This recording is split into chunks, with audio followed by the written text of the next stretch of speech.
पीछे के कॉरिडोर में खड़े होकर जितनी बात करते हो वो एको करके वो ज्यादा आती है। वैसे तो उठ के जाना ही नहीं चाहिए पीछे, अगर जाना भी है तो बाहर चले जाओ, पीछे मत खड़े हो। और नूरुल एंड एवरीबॉडी, पीछे कोई खड़ा है उसको या तो बाहर निकाल दो या बिठा दो।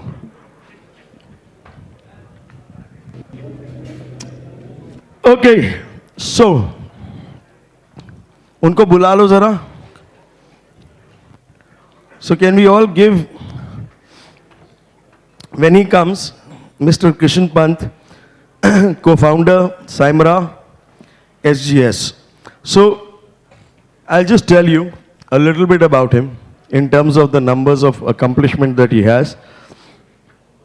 He founded Saimra SGS in 2005, and he has built it from scratch. Today they have a market capitalization of 10,000 crores. And from 2005 to now, 20 years. Now I wonder how this is done in 20 years, but he's done it in 20 years. And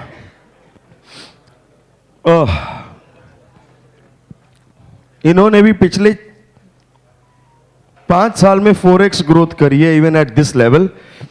IPO इन्होंने किया था 2022 में, and the IPO was oversubscribed by 32 times. 32 times their IPO was subscribed. Today they have, I think, 12 high-tech plants across India, and they have a workforce of more than 10,000 people. 10,000 log, 12 manufacturing units, and they have online, they have exports. And online and export contribute to about 45% of their total business. He is also a venture capital investor, and he is backing currently about 15 plus startups across electronics, AI, and manufacturing. So ladies and gentlemen, can we all get up and welcome Mr. Krishan Pant. Sir, please join us. Everybody, a round of applause.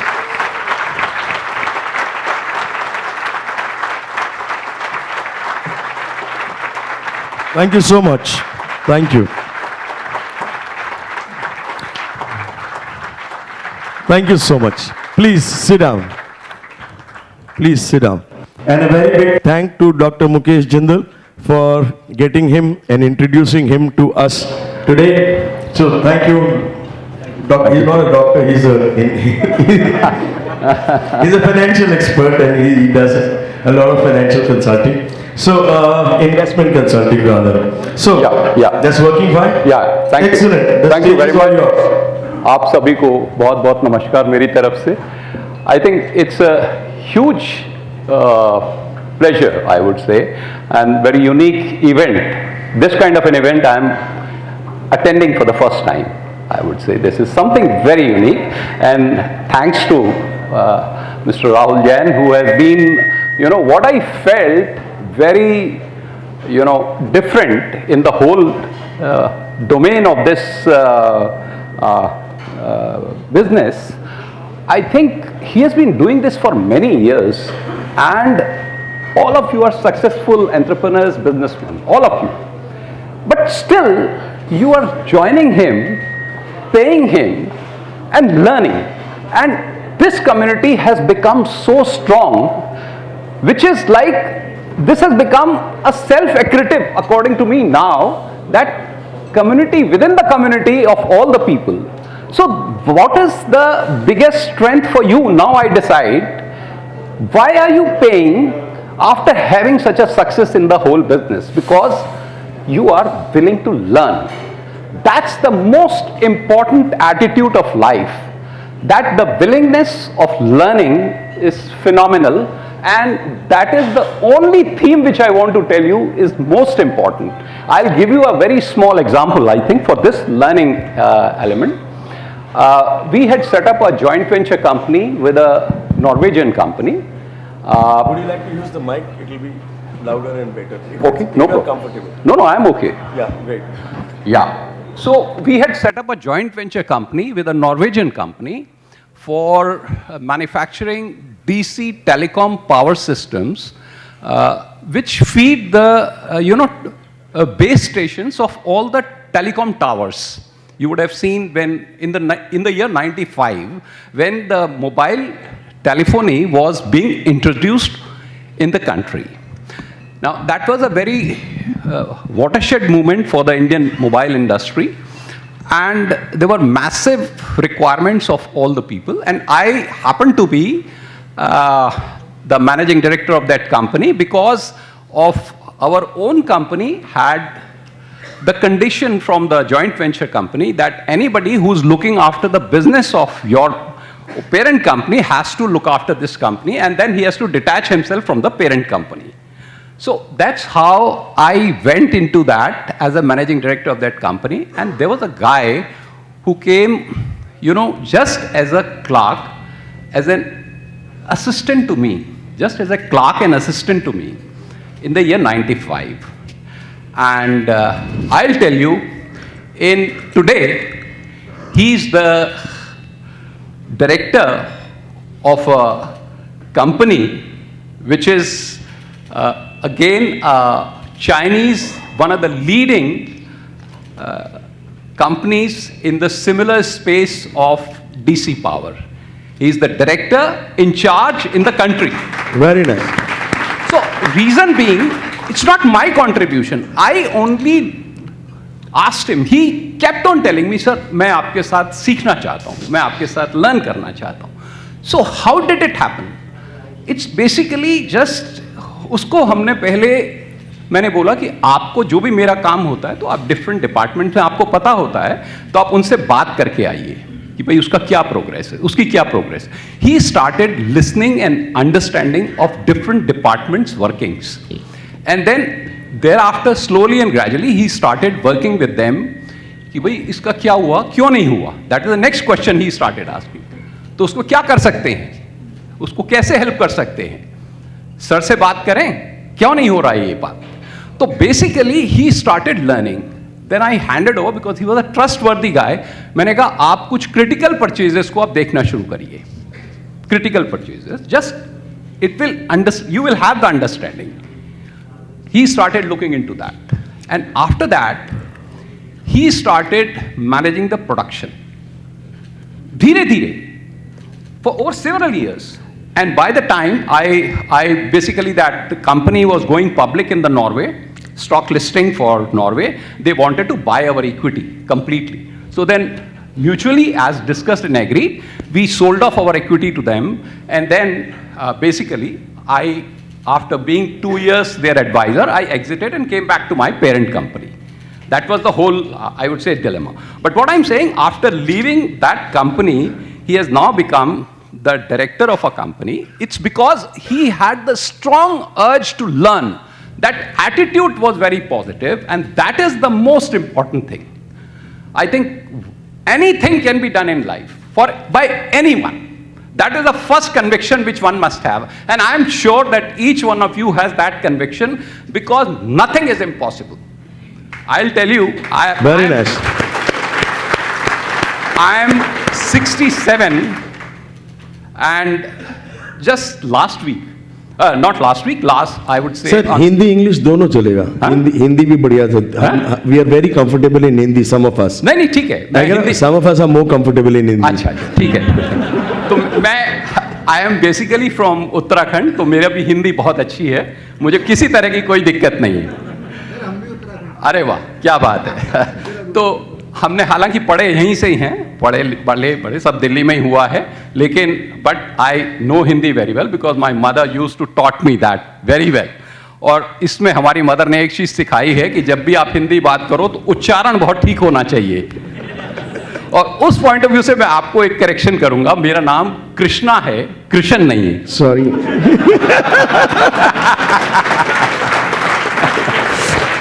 तो मैं just basically from that perspective I would say that कि क्या होता है कि अभी 31 मार्च को I did trekking eight 67, और जब मैंने उस कंपनी से बोला कि भाई मैं ट्रैकिंग में जाना चाहता हूँ, and that was at a height of 12,000 feet, तो उन्होंने बोला भाई आपकी एज तो ज़्यादा है तो आपको TMT टेस्ट कराना पड़ेगा. मैंने कहा मैं करवा लेता हूँ, कोई दिक्कत नहीं है. तो हमने TMT टेस्ट कराया. I think there was no problem because I have been walking and every day for the last many years, and a brisk walking I have been doing in the morning. So that's my habit actually. So हमने करा और उसके बाद हम चले गए. But the whole thing was I was not, only thing I had my determination कि मैं कर लूँगा, कुछ भी हो जाए कर लूँगा. हालांकि कई लोगों ने मुझे डराया, उन्होंने बोला कि यार इतनी, बिकॉज मेरे पार्टनर्स जो हैं उन्होंने बोला क्या कर रहा है, आर यू ऑल राइट, क्या कर क्या रहा है तू. मैंने कहा भाई ये तो लाइफ की, अदरवाइज तो लाइफ तो फाइनाइट है ना, हमें तो यही है जिंदगी, इसी में जीना है, ये तो हमेशा तो नहीं रहेगी, तो जो भी है अभी करना है सब कुछ. तो इस वजह से हमने वो 6000 फुट में बेस कैंप था और हमने एक दिन, पर्टिकुलर 2 दिन बहुत टफ हुए मेरे लिए. 6000 फीट से 6500 फीट से हमने 4500 फीट की हाइट गेन करी by continuously walking for 10 kilometres like this.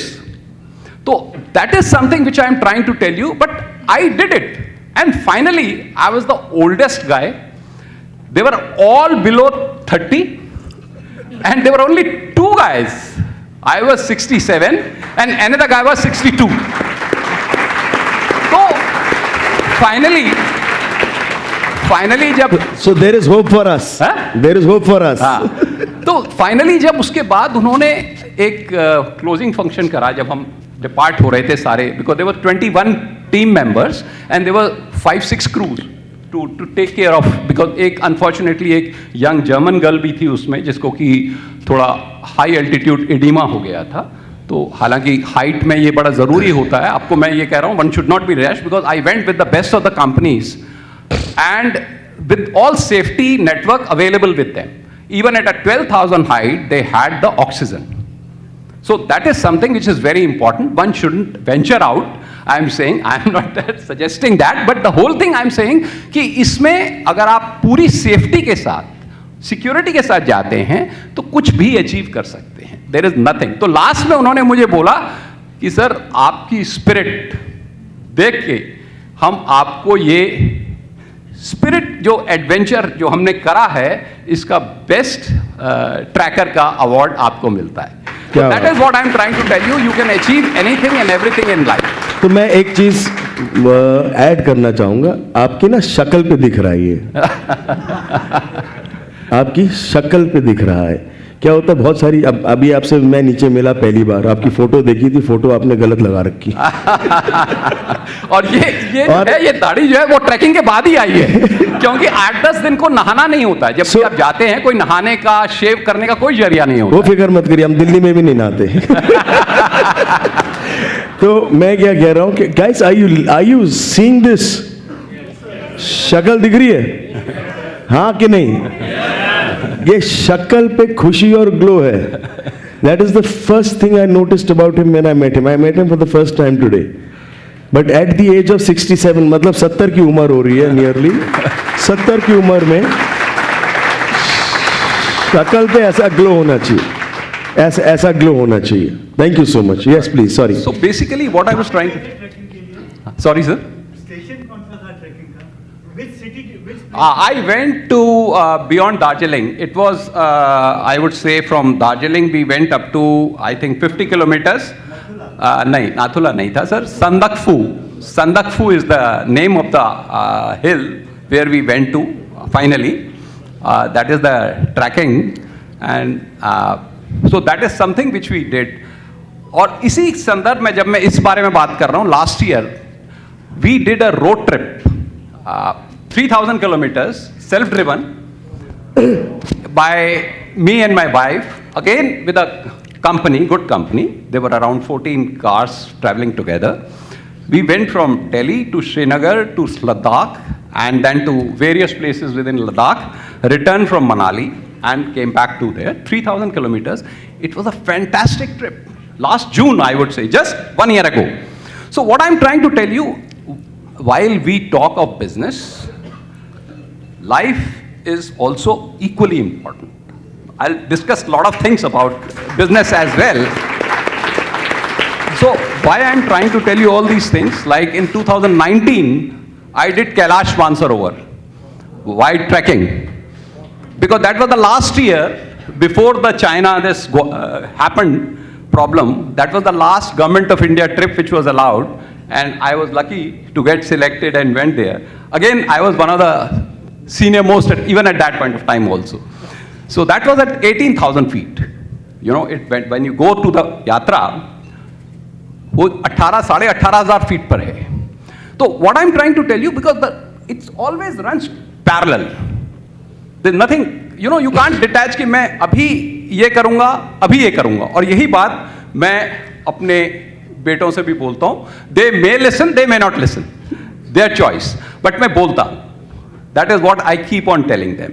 Because everything has to happen simultaneously. किसी चीज का कोई फिक्स टाइम नहीं होता है. आप कभी उस चीज के लिए निकाल नहीं पाएंगे. Because you do not know how future unfolds.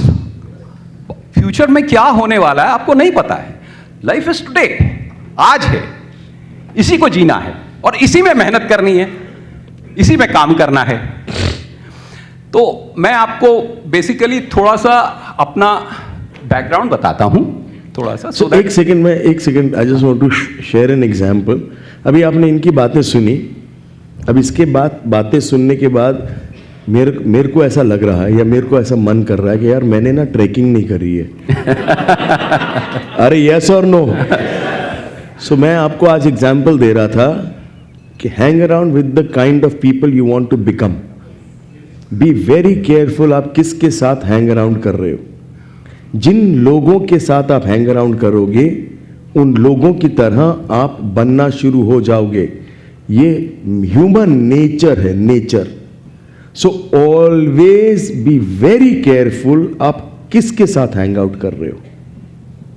You hang out with the wrong kind of people and your life is going to go into a downward spiral. Always. 10 minute नहीं हुआ सर को बोलते हुए और अब ऐसा लगता है कि यार हम भी ट्रैकिंग पे जाएंगे. अरे yes.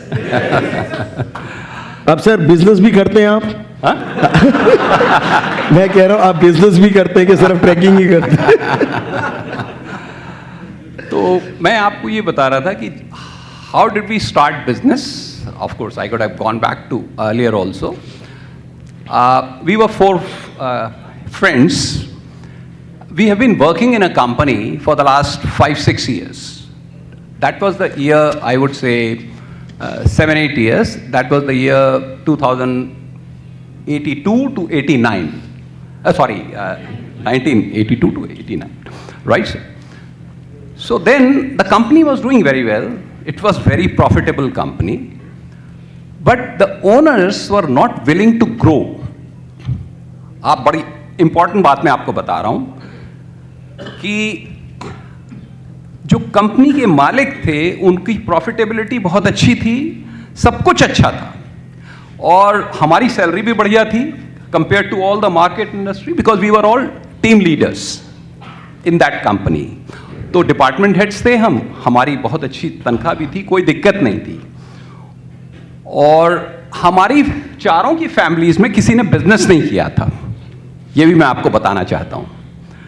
There was no business background of anyone. Everybody at that point of time, जैसे आप लोगों के भी grandfathers या fathers में जो ज़्यादातर लोग गवर्नमेंट सर्वेंट में होते थे, गवर्नमेंट सर्विस में होते थे. उस समय वही होता था और ज़्यादा प्राइवेट सेक्टर भी डेवलप नहीं था.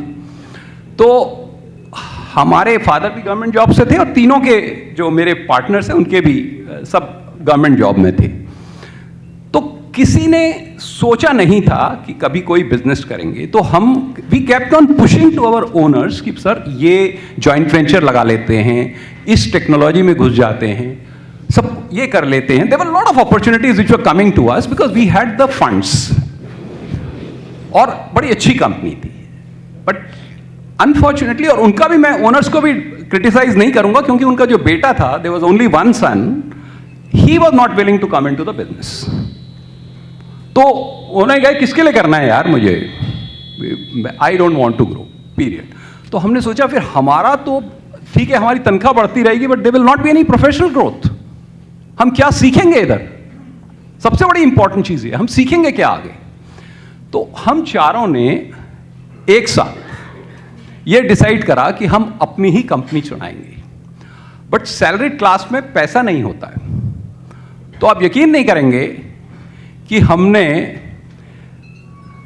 60,000 अपनी जेब से डाला, 60,000 rupees eight that point of time, और हमने बाकी जो पैसा था हमने ये करा कि अपनी फैमिली के लिए 1 साल के लिए, क्योंकि किसी की भी वाइफ भी जॉब नहीं करती थी, बच्चे थे छोटे छोटे, किसी के पेरेंट्स भी थे, तो हमने ये क्या करा, 1 साल के लिए हमने जो भी खर्चा होता था हमने सारा बैंक में डाल दिया कि भाई ये जो भी होगा इससे घर चलेगा, और 1 साल के अंदर अगर हम सरवाइव नहीं कर पाए तो हम वापस जॉब में आ जाएंगे।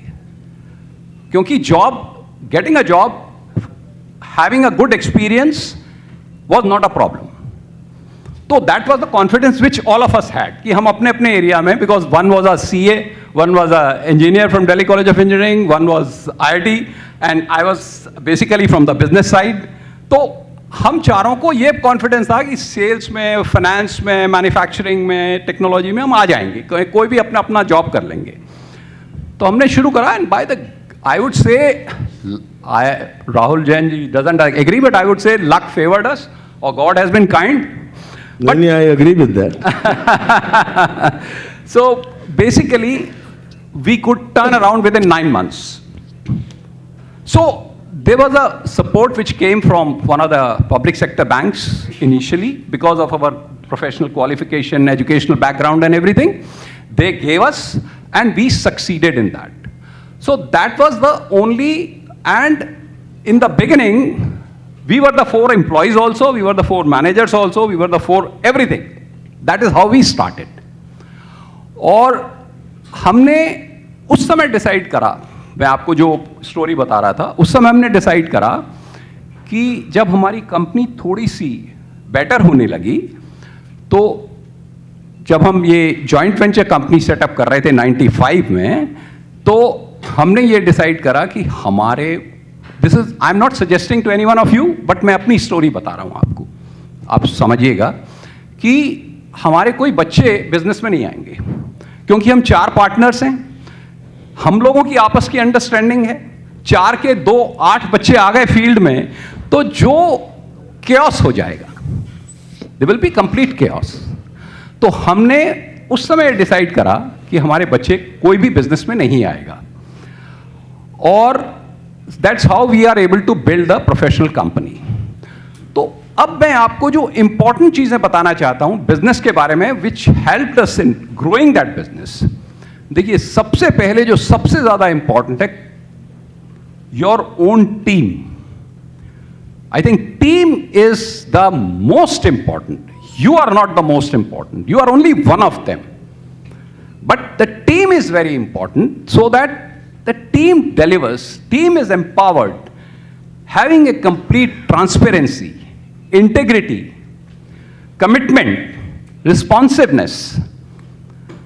You know, something which is so important for all of us. How did you build the team? Huh? How did you build the team? Yeah, that is what I am trying to tell you, because आप यकीन नहीं करेंगे कि आज भी हमारे पास, जो हमने 85 में शुरू करा था, जब भी हमने शुरू करा था, और आज भी हमारे पास। आपने कंपनी कब शुरू करी थी ये? हमने कंपनी शुरू करी थी 89 में, बट एक्चुअल रजिस्ट्रेशन हुआ था 90 में, 1990 में, सो विच इज 35 years old। और आज भी हमारे पास एम्प्लॉयज हैं जो ऑपरेटर्स भी हैं, मैं वर्कर्स की बात कर रहा हूं, जो आज रिटायर हो चुके हैं, but they are still working with us. As they have retired, and there is a vice president in the company who is still from that day first employees. So what I am trying to tell you, sir, it's very important that, because we ourselves have been employees, you have to empathize. You have to empathize with them. You know, it cannot be an order situation कि भाई ऐसे करना है. No, this is not the right way. Take the consensus. While you can take a decision of your own, but have the consensus. Try to build a consensus. And then also it is very important that while you are taking a decision, the decision should be based on the data. Why you are taking that decision? It should be based on the logic. Why you are taking that decision should not be seen by the other team members कि यार boss ने decision ले लिया, हम तो इससे convince he नहीं है, हमें तो बताया नहीं क्यों लिया ये decision. So my request is that team is something which is very important. While you are the leader of the team, leader leads from the front. You show it by example, not by dictation, but you lead it by the example. So why I'm saying कि अगर कोई आपके पास आता है कि sir इस customer के पास हमें ब्रेक थ्रू नहीं मिल पा रहा है, हमने बड़ी कोशिश कर ली है, ये ब्रेक थ्रू नहीं मिल पा रहा है. So now, according to me, next to team is the most important is the customer. Customer नहीं है तो हम है ही नहीं, हमारा एग्जिस्टेंस ही कस्टमर की वजह से है. तो कस्टमर के लिए then you do the brainstorming yourself together with the team कि भाई क्या हो रहा है, क्यों नहीं हो पा रहा है, क्या रीजंस हैं, आप कितनी बार गए हैं और क्या कह रहे हैं. Who are the decision makers, who are the decision influencers, not only the decision maker but who are the decision influencers in that case. And are they, why they are not able to work with us? It is the quality, it is the performance, it is the reliability, it is the on-time delivery, it is the just-in-time. You know, what are the things which are, it is a supply chain issue, what is the matter? और unless हम अपने customers को अच्छी तरह समझेंगे नहीं, जानेंगे नहीं और customer का business नहीं समझेंगे, अपना तो business छोड़ दीजिए. I think your role is also to understand the customer's business. Why I am trying to tell you, because customer को भी आपको समझना पड़ेगा कि कस्टमर का जो शेयर ऑफ बिजनेस है अपने कस्टमर्स के साथ वो कितना है. That is something which is very important. Reason why I am saying, how can you help your customer to increase his share of business with his customer? तो ये चीजें जो हैं मेरे हिसाब से बहुत जरूरी होती हैं, जिसको कि आपको आगे लेके चलना है कि कस्टमर को भी समझना बहुत जरूरी कि उसके किस तरह से आप ईज कर सकते हो. You become an extension of the buyer. That is the most important thing. That only thing is you are physically sitting in your company but ultimately you are like a representative of your customer. So ये समझे आया कि नहीं आया? अरे आया कि नहीं? अच्छे से आया कि नहीं? नहीं है? अच्छे से समझ लो. बहुत ज़रूरी बात बोल गए, करोड़ रुपए की बात बोल गए कि तुम्हारा काम ये नहीं है कि कस्टमर. पहली बात तो हमने कस्टमर को नहीं समझा. मतलब मैं लिख के दे देता, तुम लोगों ने कस्टमर को नहीं समझा. 80% of your time goes into your product, less than 20% of your time goes into understanding your customer. 80% of your time should go into understanding your customer. 20% of your time should go into understanding your product and shaping your product as per the customer's needs. And not only should you understand the customer, जो इन्होंने सबसे बड़ी बात बोल दी वो ये बोल दी कि तुम कस्टमर को समझ के कस्टमर का बिजनेस कैसे ग्रो कर सकते हैं, उसके लॉसेस कैसे प्रिवेंट कर सकते हैं, इस पे मास्टरी कर लो. हम लोगों को ये आता नहीं था, मगर ऑर्गेनिकली अगर मैं आज देखूं अपनी जर्नी में, हमने यही किया है. हमने प्रोडक्ट आपसे पूछ के बनाया, कस्टमर की रिक्वायरमेंट के हिसाब से हमने प्रोडक्ट बनाया. हमारे पास प्रोडक्ट थोड़ी था, हमारा प्रोडक्ट तो आप लोगों ने बनाया. आप लोगों ने बोला भाई एचआर में रिक्रूटमेंट नहीं हो रहा, लेबर नहीं मिल रही, छठ पूजा भाग गई, मशीन टूट जाती है, माल खत्म हो जाता है. हमें थोड़ी आता था ये सब. हमने आप लोगों से समझ के सीख के प्रोडक्ट बना के आगे बेच रहे हैं. आप लोग क्या अपने कस्टमर को समझ के सीख के कस्टमर को समझ के कस्टमर की ग्रोथ पे फोकस करके ग्रो कर रहे हो क्या? कस्टमर की ग्रोथ पे अगर आपने फोकस कर लिया और कस्टमर को समझ लिया तो आप बाय डिफॉल्ट उसके नंबर 1 चॉइस बन गए. ऑफिस में सर ने क्या बोला, बहुत अमेजिंग बात बोल दी. आप बैठे हो अपने ऑफिस में मगर हो उसके ऑफिस में. ये मत सोचो कि तुम अपने ऑफिस में बैठे हो, ये तुम्हारा ऑफिस है. तुम्हारे को कस्टमर के ऑफिस में होना चाहिए कि कस्टमर को क्या चाहिए. अगर ये कर गए आप तो आप रॉकेट बन गए. और उससे पहले सर ने एक चीज बोली जो बहुत जरूरी है कि बाबा जो भी कर रहे हो अब आपको टीम बिल्ड करनी है. हमने सिस्टम तो लगा लिए, हमने टीम नहीं बिल्ड करी. हमें सिस्टम के साथ अब टीम बिल्ड करनी है और टीम ये कंपनी आगे ले जाएगी. सिस्टम तो आपको बेसिक डेटा दे देंगे, सारे डिसीजंस डेटा पे होंगे. Decisions will be made by data, not by perception. मुझे ऐसे लगता है और मुझे ऐसे लगता है, नहीं, नंबर क्या बोल रहा है? The only truth, absolutely, the only truth business में एक ही सच है और वो है नंबर्स। बाकी सब आप बताइए सर।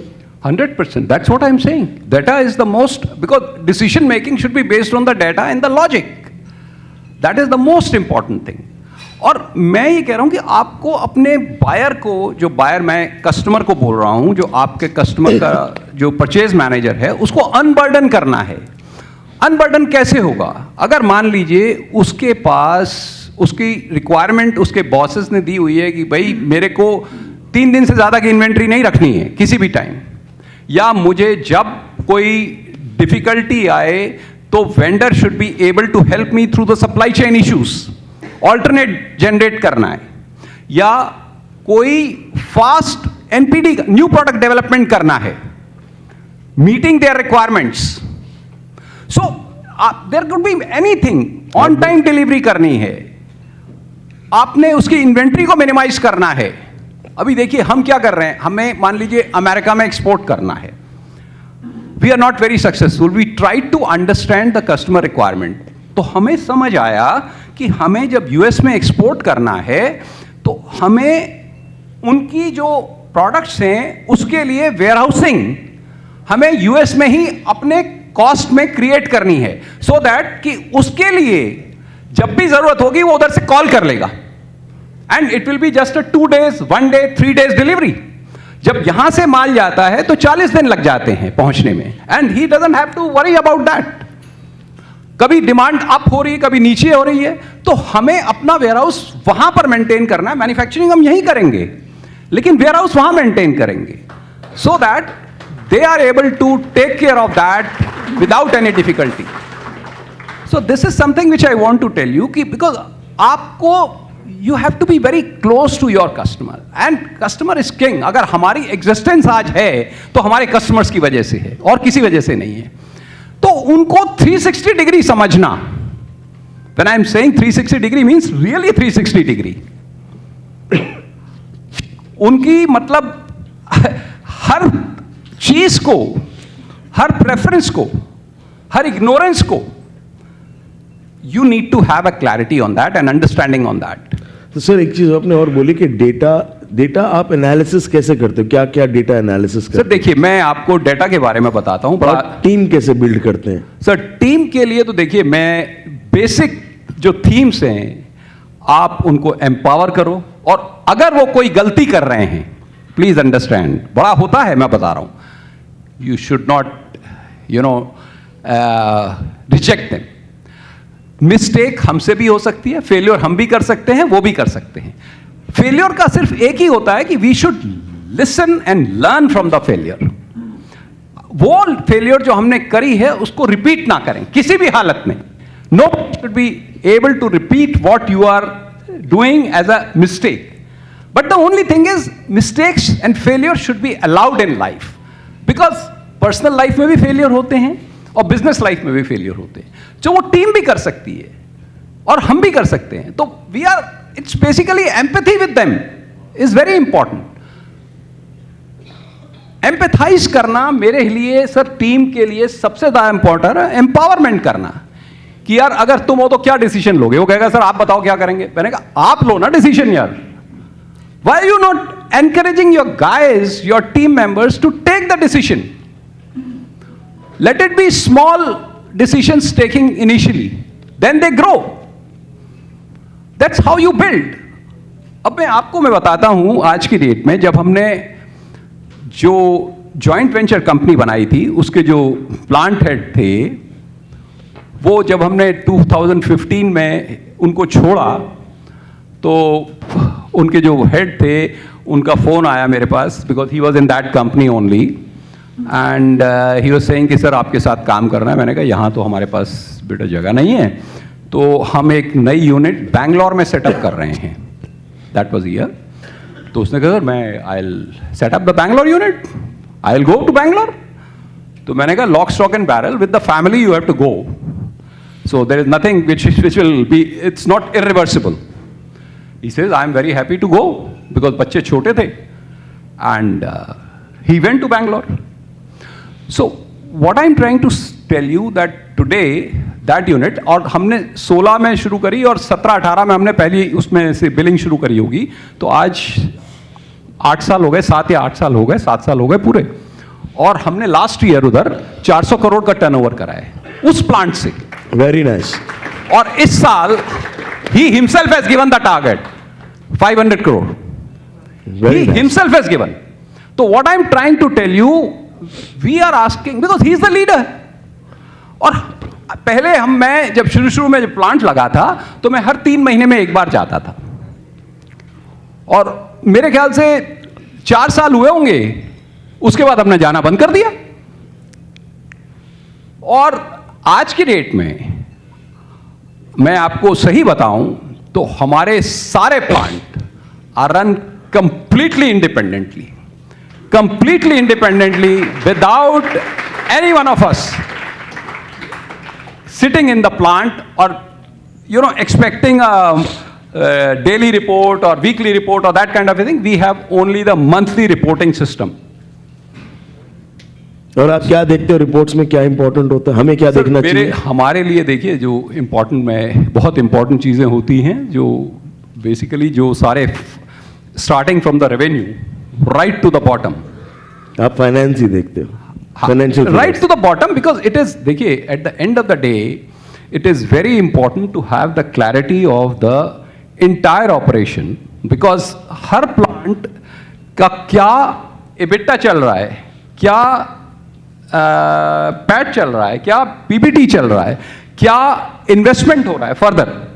देखिए एक चीज़ मैं आपको और बताना चाहता हूं कि जब अगर आपके प्रॉफिट हो रहे हैं, 2 चीज़ें मैं बताना चाहता हूं प्रॉफिट्स के बारे में, बड़ी इंपॉर्टेंट है. एक तो सारे प्रॉफिट्स मैं बोलूंगा आपको कि अपनी बैलेंस शीट में रखिए. सबसे बड़ा इंपॉर्टेंट मैं एक लेसन दे रहा हूं आपको, आप मेरे को थैंक करेंगे, बिकॉज हालांकि बोलेंगे कि सारा हम टैक्स में दे देंगे, बट मेरा आपको ये बड़ा अच्छा सजेशन है. एक बार फिर से समझा दीजिए ना, हमारे लालाओं को नहीं समझ में आ रहा. मेरी छाती खत्म हो गई है ये बोलते बोलते. नहीं, मैं क्यों बता रहा हूं, मैं अपने एक्सपीरियंस से बता रहा हूं, अदरवाइज हम लिस्टिंग नहीं कर पाते. देखिए अब अगर आपका एम्बिशन है ग्रो करने का, बड़ा करने का, तो आपको सब कुछ बैलेंस शीट में डालना पड़ेगा. मतलब प्रॉफिट डिक्लेयर करना है. हाँ, डिक्लेयर करना है पूरा बिना कटे हुए. अरे अदरवाइज तो फिर फायदा ही नहीं है. थोड़ा बहुत चोरी कर लें हम. नहीं देखो, चोरी उतनी ही, मैं बताता हूं आपको, चोरी जो आपने पूछा है, क्योंकि कई बार आपके बिजनेस में नेसेसरी इविल है, वो अलग बात है, बस उसके अलावा कुछ नहीं करना है. बिकॉज आप सैलरी लो ना सर. नेसेसरी इविल समझ गए?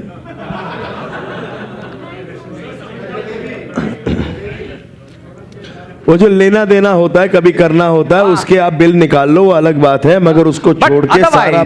आई वुड से बिकॉज तो जितने लोग थोड़ा बहुत कैश वैश में काम कर रहे हैं, उनके बारे में आपको उनको लिए क्या एडवाइस है आपकी? सर मेरी एडवाइस ये है, या तो देखिए वो कैश में ही रहना चाहते हैं जिंदगी भर, there is no problem. Cash में रहना अच्छा है? बिल्कुल अच्छा नहीं है सर. मैं तो कहूंगा कि life is very hello dealing with the cash.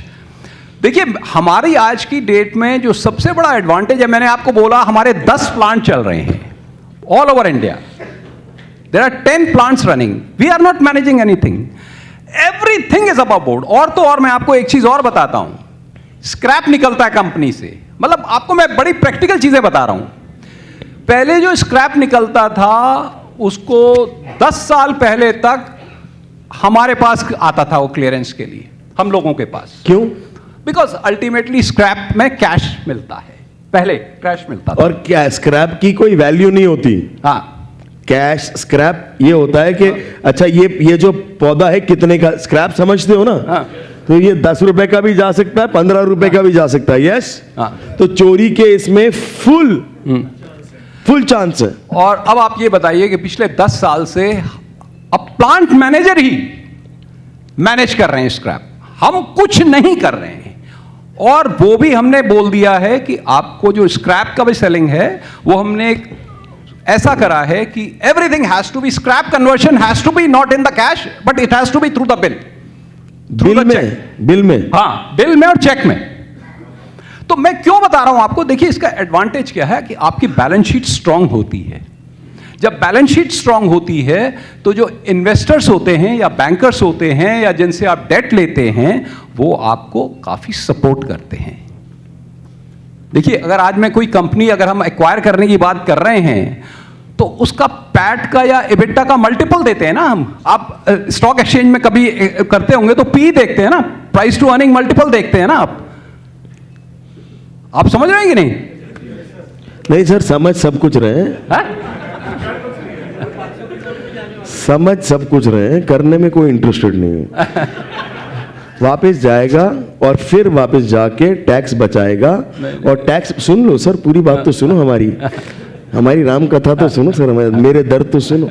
वापस जाएगा, टैक्स बचाएगा, कम करेगा अपने टैक्सेस और वो टैक्स कम करके पैसे निकालेगा और हर साल प्रॉपर्टियों में डालेगा, क्योंकि पैसे अगर कैश में आए तो और कहीं और जा नहीं सकता। तो कहीं फार्म खरीदेगा, कहीं प्रॉपर्टी खरीदेगा, कहीं ये खरीदेगा, कहीं वो खरीदेगा, फिर वो गोल घुमाएगा और बस यही कर रहा है। बट जब और दूसरा मैं उसमें प्रॉपर्टी का नेगेटिव बताता हूं आपको। एक सबसे बड़ा प्रॉपर्टी का नेगेटिव क्या है? ये बड़ा अच्छा लगता है मुझे। अब मेरे को मतलब I don't have to scream my guts out. नहीं, प्रॉपर्टी का सबसे बड़ा नेगेटिव क्या है? जब आप बेचने जाएंगे तब भी कैश होगा भाई, क्या चेक तो मिलेगा नहीं पूरा आपको। फिर जब आप बेचेंगे फिर कैश जनरेट होगा, फिर कैश को लगाओगे, तो मतलब प्रॉपर्टी ही बढ़ती रहेगी। अब क्या होता है, प्रॉपर्टी आपने देखा होगा कि जनरेशन टू जनरेशन सबसे बड़ा जो जड़ होती है झगड़े की, वो प्रॉपर्टी होती है।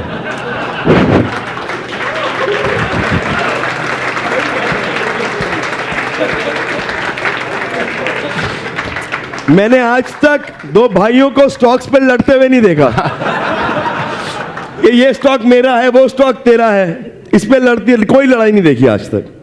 लड़ाई सिर्फ प्रॉपर्टी पे होती है। तो अगर आप चाहते हो कि अपनी अगली जनरेशन लड़ मरे तो ढेर सारी प्रॉपर्टी छोड़ जाना उनके लिए, क्योंकि वो लड़ मरेंगे प्रॉपर्टी पे। नहीं, क्योंकि आप तो उसको एंजॉय नहीं कर पाओगे। आप तो उसको फिर दोबारा बेच के कैश लोगे और फिर प्रॉपर्टी लोगे। आप तो उसी साइकिल में घूमे रहोगे, फिर आपके बच्चे लड़ेंगे उसके लिए। The point what I am trying to tell you. और बैलेंस शीट में क्या होता है, मैं अब आपको उसका एडवांटेज बताता हूं। देखिए, सबसे बड़ा एडवांटेज क्या हुआ, हमारी प्रॉफिटेबिलिटी बढ़ती रही कंसिस्टेंटली ईयर आफ्टर ईयर, और हमारे कस्टमर्स का बहुत अच्छा सपोर्ट था, टीम बहुत अच्छी थी, जो मैंने आपको इंपॉर्टेंट चीजें बताई हैं। तो प्रॉफिटेबिलिटी बढ़ती रही और हम भी पूरा जो पैसा था री इन्वेस्ट करते रहे। मैं री इन्वेस्टमेंट की बात बता रहा था आपको कि आपको हमेशा जितना भी रिजर्व है आपका, आप ये कोशिश करें कि आपकी जो बिजनेस है उसमें कैपेसिटी इंक्रीज करनी है, कैपेबिलिटी इंक्रीज करनी है, टेक्नोलॉजी इंक्रीज करनी है, कुछ भी मैन पावर इंक्रीज करनी है to enable the ready for the future. आप समझ में रखिएगा, ये बहुत इंपॉर्टेंट चीज बता रहा हूं मैं आपको कि रिजर्व्स को भी आप रीयूटिलाइज कर सकते हैं बैलेंस शीट के through by genuinely investing for the future, not for today but for the future, provided you are convinced about that कि भाई मेरे को अपनी कैपेसिटी इंक्रीज करनी है। आपको कोई बड़ा ऑर्डर मिल सकता है, आप कोई बड़ा काम करना चाहते हैं, कोई आप एक्विजिशन करना चाहते हैं, बिकॉज आपको पता है कि मेरी ये कंपनी है और इस फील्ड में ये भी कंपनी है, छोटी कंपनी है, मैं एक्वायर करूंगा। एक्वायर करना चाहिए हमेशा दो चीजों के लिए, मैं आपको ये भी बता देता हूं। हाँ, एक्विजिशंस का समझाइए हमें। एक एक्विजिशन नहीं समझ में आता। हाँ? हम लोग सब एक्विजिशन और मर्जर्स में लॉस्ट है, हमें ये नहीं मालूम कि एक्विजिशन क्या होता है, मर्जर क्या होता है। Am I right? अरे यस, तो मैं, do you want to know this? तो मैं एक्विजिशन का भी आपको बताता हूं, बिकॉज एक्विजिशन में दो चीजें बड़ी इंपॉर्टेंट है। एंड ग्रोथ में ये 3-4 चीजें पक्का आएंगी आपकी आगे जाके। हाँ। जब ये आप अपने नॉर्मल सेल्स कॉल और परचेज बिल से निकलोगे, दो चीजों से निकलना है। सर, आप परचेज बिल साइन करते हो? नहीं, कुछ नहीं यार, वी आर एक्चुअली मैं आपको बता रहा हूं, मैं इतनी चीजें जो कर पा रहा हूं। परचेज बिल का हमारे को कुछ बताइए, परचेज बिल कैसे छोड़े? हमसे परचेज बिल नहीं छोड़े जा रहे। हम हर परचेज बिल को देखते हैं ऐसे कि इसमें कितना पैसा एक्स्ट्रा लगा। तो वो छोड़ना चाहिए नहीं छोड़ना चाहिए, नुकसान हो जाएगा सर। 100%। नहीं सर सिस्टम्स बनाइए, प्रोसेसेस बनाइए। मैं तो बोल रहा हूं एआई को यूज करिए, अब तो इतना एडवांस एआई सिस्टम आ गया है। तो बेसिकली देखिए, जब तक इन चीजों आपको, आप कभी भी सीढ़ी चढ़ते हैं, जब आप पिछली सीढ़ी छोड़ेंगे तो अगली सीढ़ी चढ़ेंगे, नहीं तो नहीं चढ़ पाएंगे।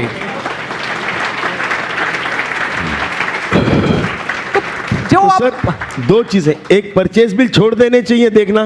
मेरे हिसाब से तो इनको तो मतलब they are the business leaders, they are the entrepreneurs. नहीं सर, अभी they should think of growth, they should think of mergers and acquisition, they should think of building the balance sheet. हाँ, तो वो हमारा हो गया, मगर अभी दिमाग थोड़ा और खुलना है।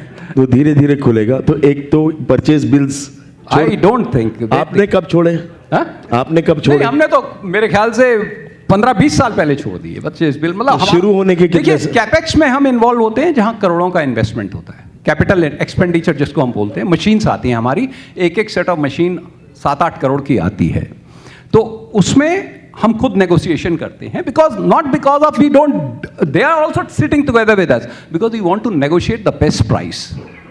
The whole idea for our involvement for that, when we are investing 8 to 10 crores, is only one of us will sit with them. आपको डर नहीं लगता परचेज बिल छोड़ देते हो? नहीं सर, कि आप ये सोचिए, sooner or later you will get to know। अगर मान लीजिए कोई अगर गलत भी काम कर रहा है ना सर, बहुत बड़ा नुकसान नहीं होगा आपका, थोड़ा बहुत होगा, और वो भी टीम के थ्रू आपको पता चल जाएगा, आपको कुछ करने की जरूरत नहीं है। और दूसरा, आप जो हर महीने स्टडी करते हो, आप फाइनेंशियल फिगर स्टडी करते हो। हाँ। उसमें नजर किस पे रहती है? क्या डेटा, क्या हम लोग क्या देखें अपनी कंपनी का हर महीने का हिसाब किताब? सर आपके हिसाब से हमें क्या देखना चाहिए? Revenue, cost of good sold, number of people, how many people, and EBITDA, then depreciation, interest charges and this. अब दो चीजें इसके अलावा जो इसमें नहीं आई हैं, जो मैं आपको बताना चाहता हूं, which is the working capital, which is very very important, जिसमें कि इन्वेंट्री है, अगर सर्विस इंडस्ट्री नहीं है, अगर मैन्युफैक्चरिंग है, तब की बात कर रहा हूं, रिसीवेबल्स हैं और पेएबल्स हैं। तीनों चीजें हो गई, वेंडर्स आ गए, आपके कस्टमर्स आ गए, और आपकी अपनी इन्वेंट्री है। इसको अगर आप नंबर ऑफ डेज में हम जरूर देखते हैं, number of days of working capital, these all the three individual parameters, receivables, payables and WIP, and total inventory, store and WIP, total inventory, store and WIP, number of days, और वो benchmarked है। हमारे लिए हर एक industry का अलग अलग होता है, मैं एक्चुअली डिफरेंट इंडस्ट्रीज का नहीं बता सकता। हमारे लिए बेंचमार्क क्या है कि हम चाहते हैं कि हमारा 6 times टर्न हो, मतलब 2 महीने से ज्यादा मेरे पास टोटल नहीं होना चाहिए। मतलब इन्वेंट्री टर्न 6 होना चाहिए, 2 महीने से ज्यादा का माल कभी भी नहीं होना चाहिए। 6 बार साल में घूम जाना चाहिए, घूम जाना चाहिए। इन्वेंट्री टर्न्स या रोटेशन 6 होना चाहिए कम से कम। इनके लिए जरूरी है, आपको अपनी इंडस्ट्री में देखना है, डबल तो वैसे भी करना है, अपनी इंडस्ट्री को देखेगा। और रिसीवेबल जो है, अगर मेरे पेमेंट टर्म्स 30 डेज हैं, रिसीवेबल्स जो मेरे टर्म्स हैं, तो मेरे 45 डेज से ज्यादा नहीं होना चाहिए। That is what I am trying to tell you. Payables अगर मेरे स्टैंडर्ड 45 डेज हैं, तो it should be 45 to 60 anywhere, because देखिए वेंडर्स को payment on time is also very very important. मैं आपको फिर ये चीज बता रहा हूं, आप कई बार जैसे मैंने कैश की बात बोल रहे हैं, मैं वेंडर्स की भी बात बोल रहा हूं, because vendors are also a part of your team like customers. So ये सब आप लिख रहे हो कि नहीं? अरे हाँ, नहीं, ये सब अपना एक मैट्रिक्स बना लो। हाँ, एक्विजिशन में मैं एक सेकंड सॉरी, इसको एक की मैट्रिक्स बना लो और इसको बना के लिख दो MD KRA, उसी में डाल दो। ये सब आपको देखना पड़ेगा कि ये मेरे डिलीवरेबल्स हैं, मैं देख रहा हूं कि भाई ये वाले इसके आसपास होना चाहिए ये हिसाब किताब। इन सब हिसाब किताबों से अगर सही है तो आप पूरी कंपनी को कंट्रोल कर सकते हो। Once a month with finance he controls the business with finance. 10,000 लोग हैं। हाँ, 10,000 लोग हैं, और अराउंड मतलब मैं कहूँगा कि हमने last year around slightly under 4,000 crore हमने रेवेन्यू किया था, slightly under 4,000 crore from different plants all together.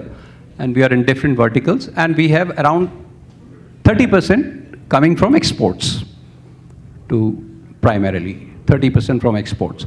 So what I am trying to tell you कि ये जो चीज़ें हैं, वेंडर्स का मैं सपोर्ट क्यों बोल रहा हूँ आपको कितना ज़रूरी है, जब आप वेंडर्स को टाइमली पे करते हो, they become your spokes person, और वो आपके कस्टमर्स के पास भी जाते हैं.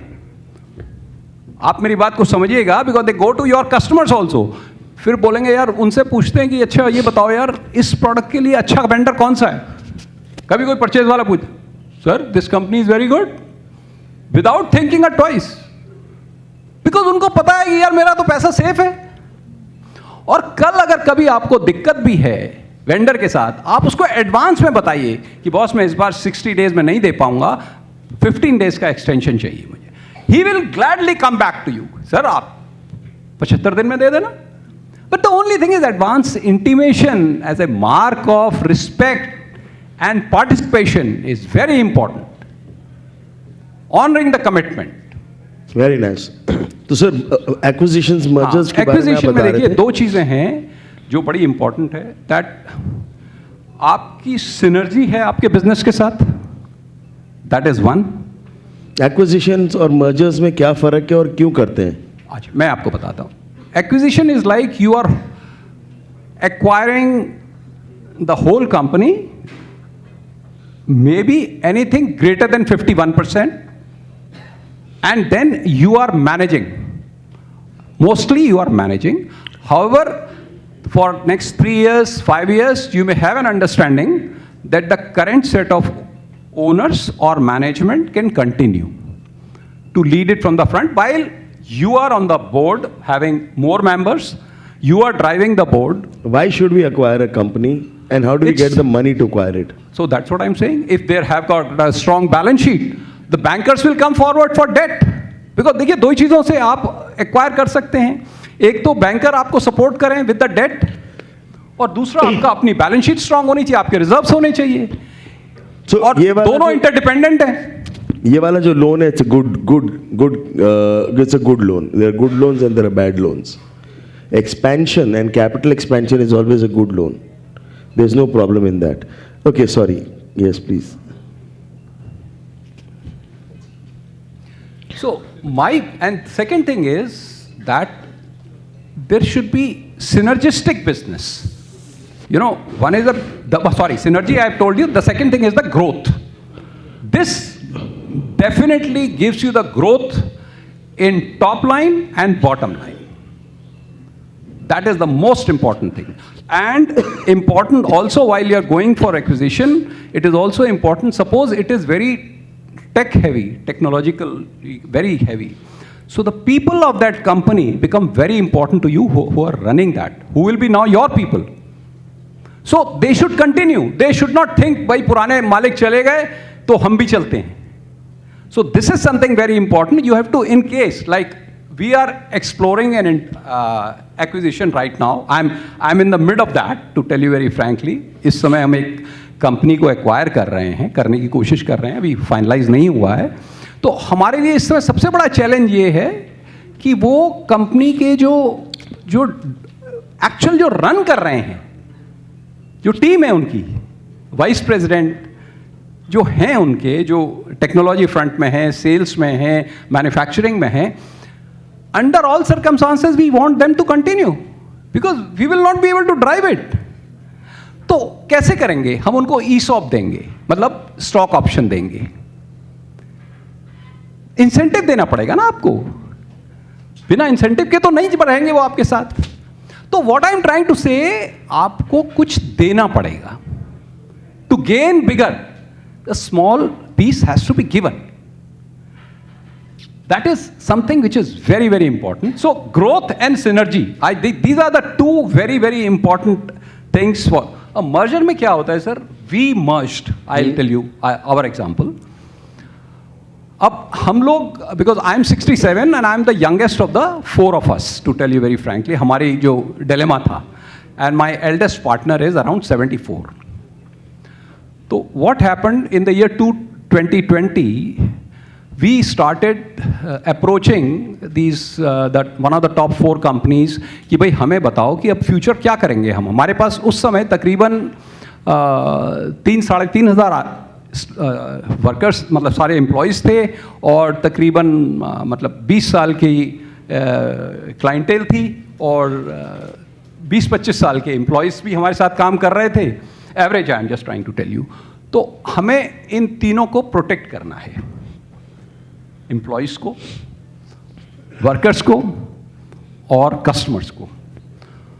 तो there were lot of proposals which were coming from foreign companies which wanted to acquire 100% of us. तो हमने कहा भाई अगर एक बार हम 100% एक्वायर हो गए तो फिर तो हमारा कोई रोल ही नहीं होगा, और हमारा रोल नहीं होगा तो फिर वो जिसको जो कस्टमर पसंद आएगा, जो बंदा पसंद आएगा उसको रखेंगे, बाकी को हटा देंगे. तो हमारे लिए तो because this is again it's not any commitment, it's a kind of a value system which you generate, such a close affairs with the team. This is something which is very, very important, and close bonding with the customers which you develop. So then one of the top 4 companies suggested that like-minded company, any other Indian company, we'll find out, and wherein you can have a merger. That company may lead from the front and which will be run by a comparatively younger guy. ठीक है sir. Now the whole thing is कि फिर हमने 21 में we merged with another company. That's why you will see in our name it is called Sirma SGS. These are 2 different they were 2 different companies. So we basically merged with another company which is run by another set of owners, and then today we are a completely single entity, completely. और उस समय क्योंकि हम लोग बराबर थे, तो बड़ा इंपॉर्टेंट पॉइंट है जो आपको मैं बताना चाहता हूँ. उस समय हम तकरीबन बराबर थे. इन टर्म्स ऑफ प्रॉफिटेबिलिटी हमारी थोड़ी सी ज़्यादा थी, but we were equal. So what we did, that company and you were equal. हाँ, both the companies were equal. So, but we wanted them to lead from the front. So they brought in some private equity company who bought our shares partially, small percentage, so that we can reduce our end. We got the money, and so that we can reduce our equity, and in the future, that company can lead from the front. While we are very much there, तो option किस लिए था मैं आपको बता रहा था. क्या एडवांटेज होता है फैमिली में. देखिए अब मेरे पास जो है, because then after that the plan was to do the listing. हमारी मर्ज हो गई कंपनी, सब कुछ हो गया, लिस्ट हो गई. अब सबसे बड़ा एडवांटेज लिस्टिंग क्यों करी आपने? लिस्टिंग कैसे करनी चाहिए? हमारे को क्या एडवाइस है लिस्टिंग पे? वो मैं आता हूं, बट लिस्टिंग का क्या एडवांटेज होता है विद रिस्पेक्ट टू कैश, मैं आपको ये बता दूं, because this is a very relevant point.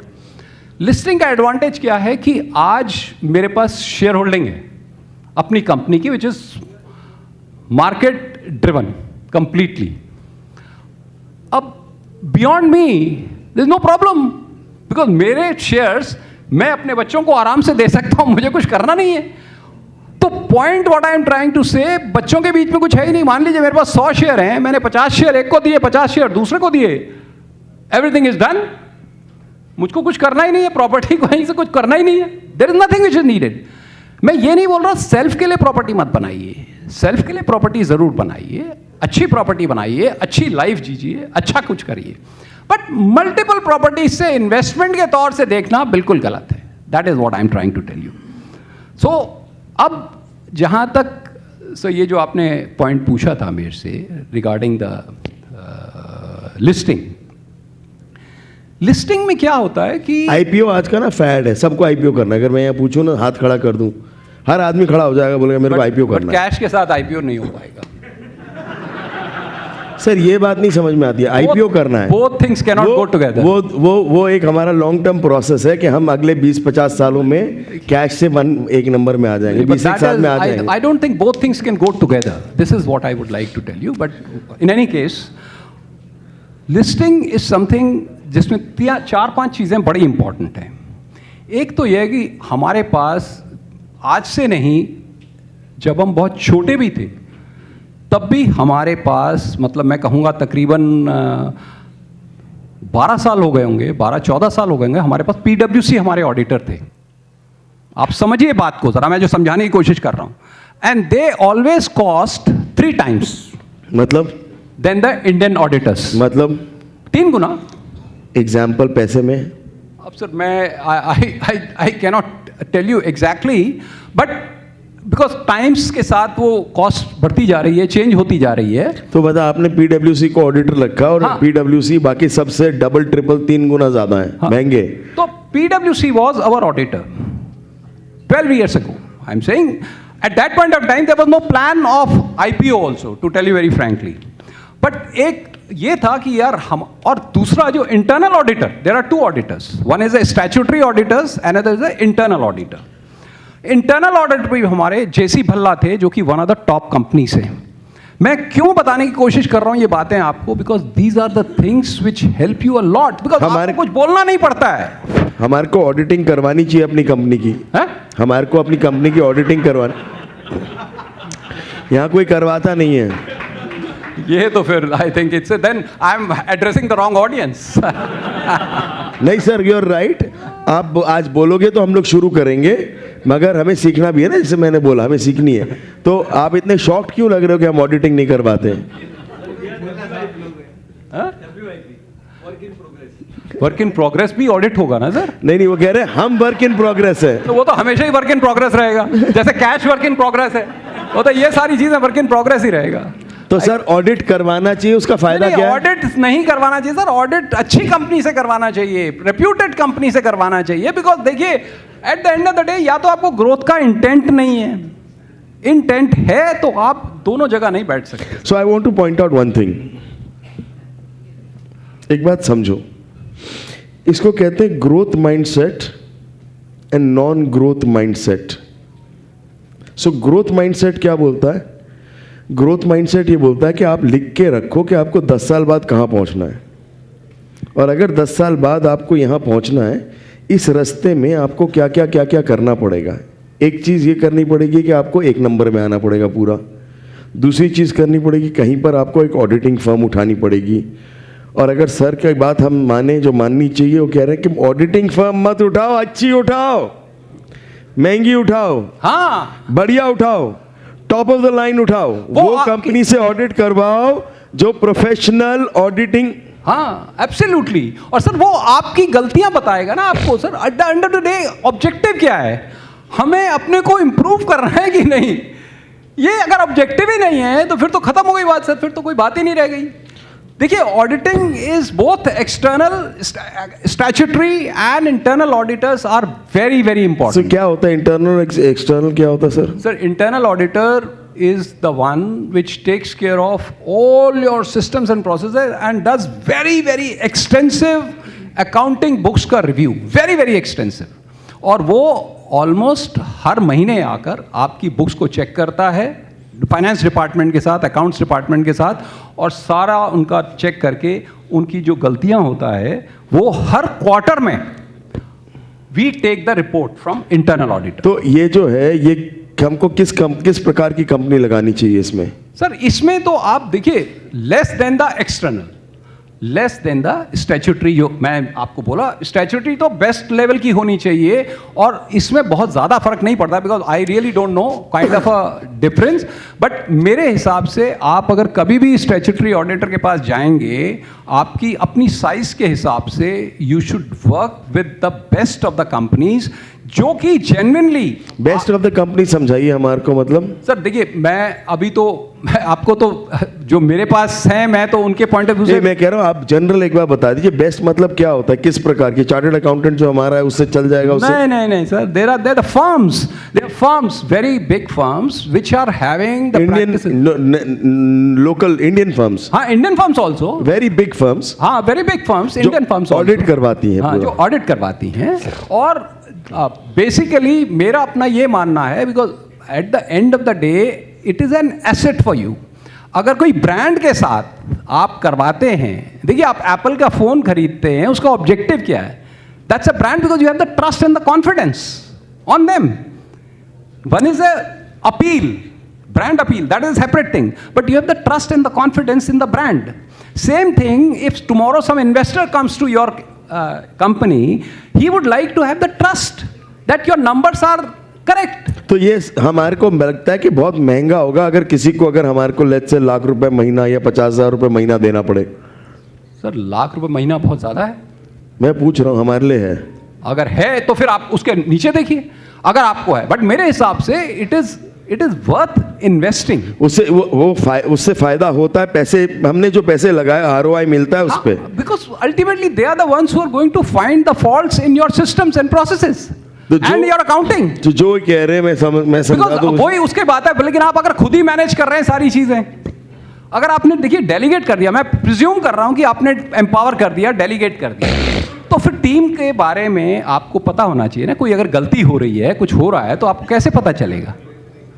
जब तक आपके पास अच्छे इंटरनल ऑडिटर ना हो और बहुत अच्छे स्टैट्यूटरी ऑडिटर ना हो, तो आपको पता कैसे चलेगा? सो that you can discuss with them.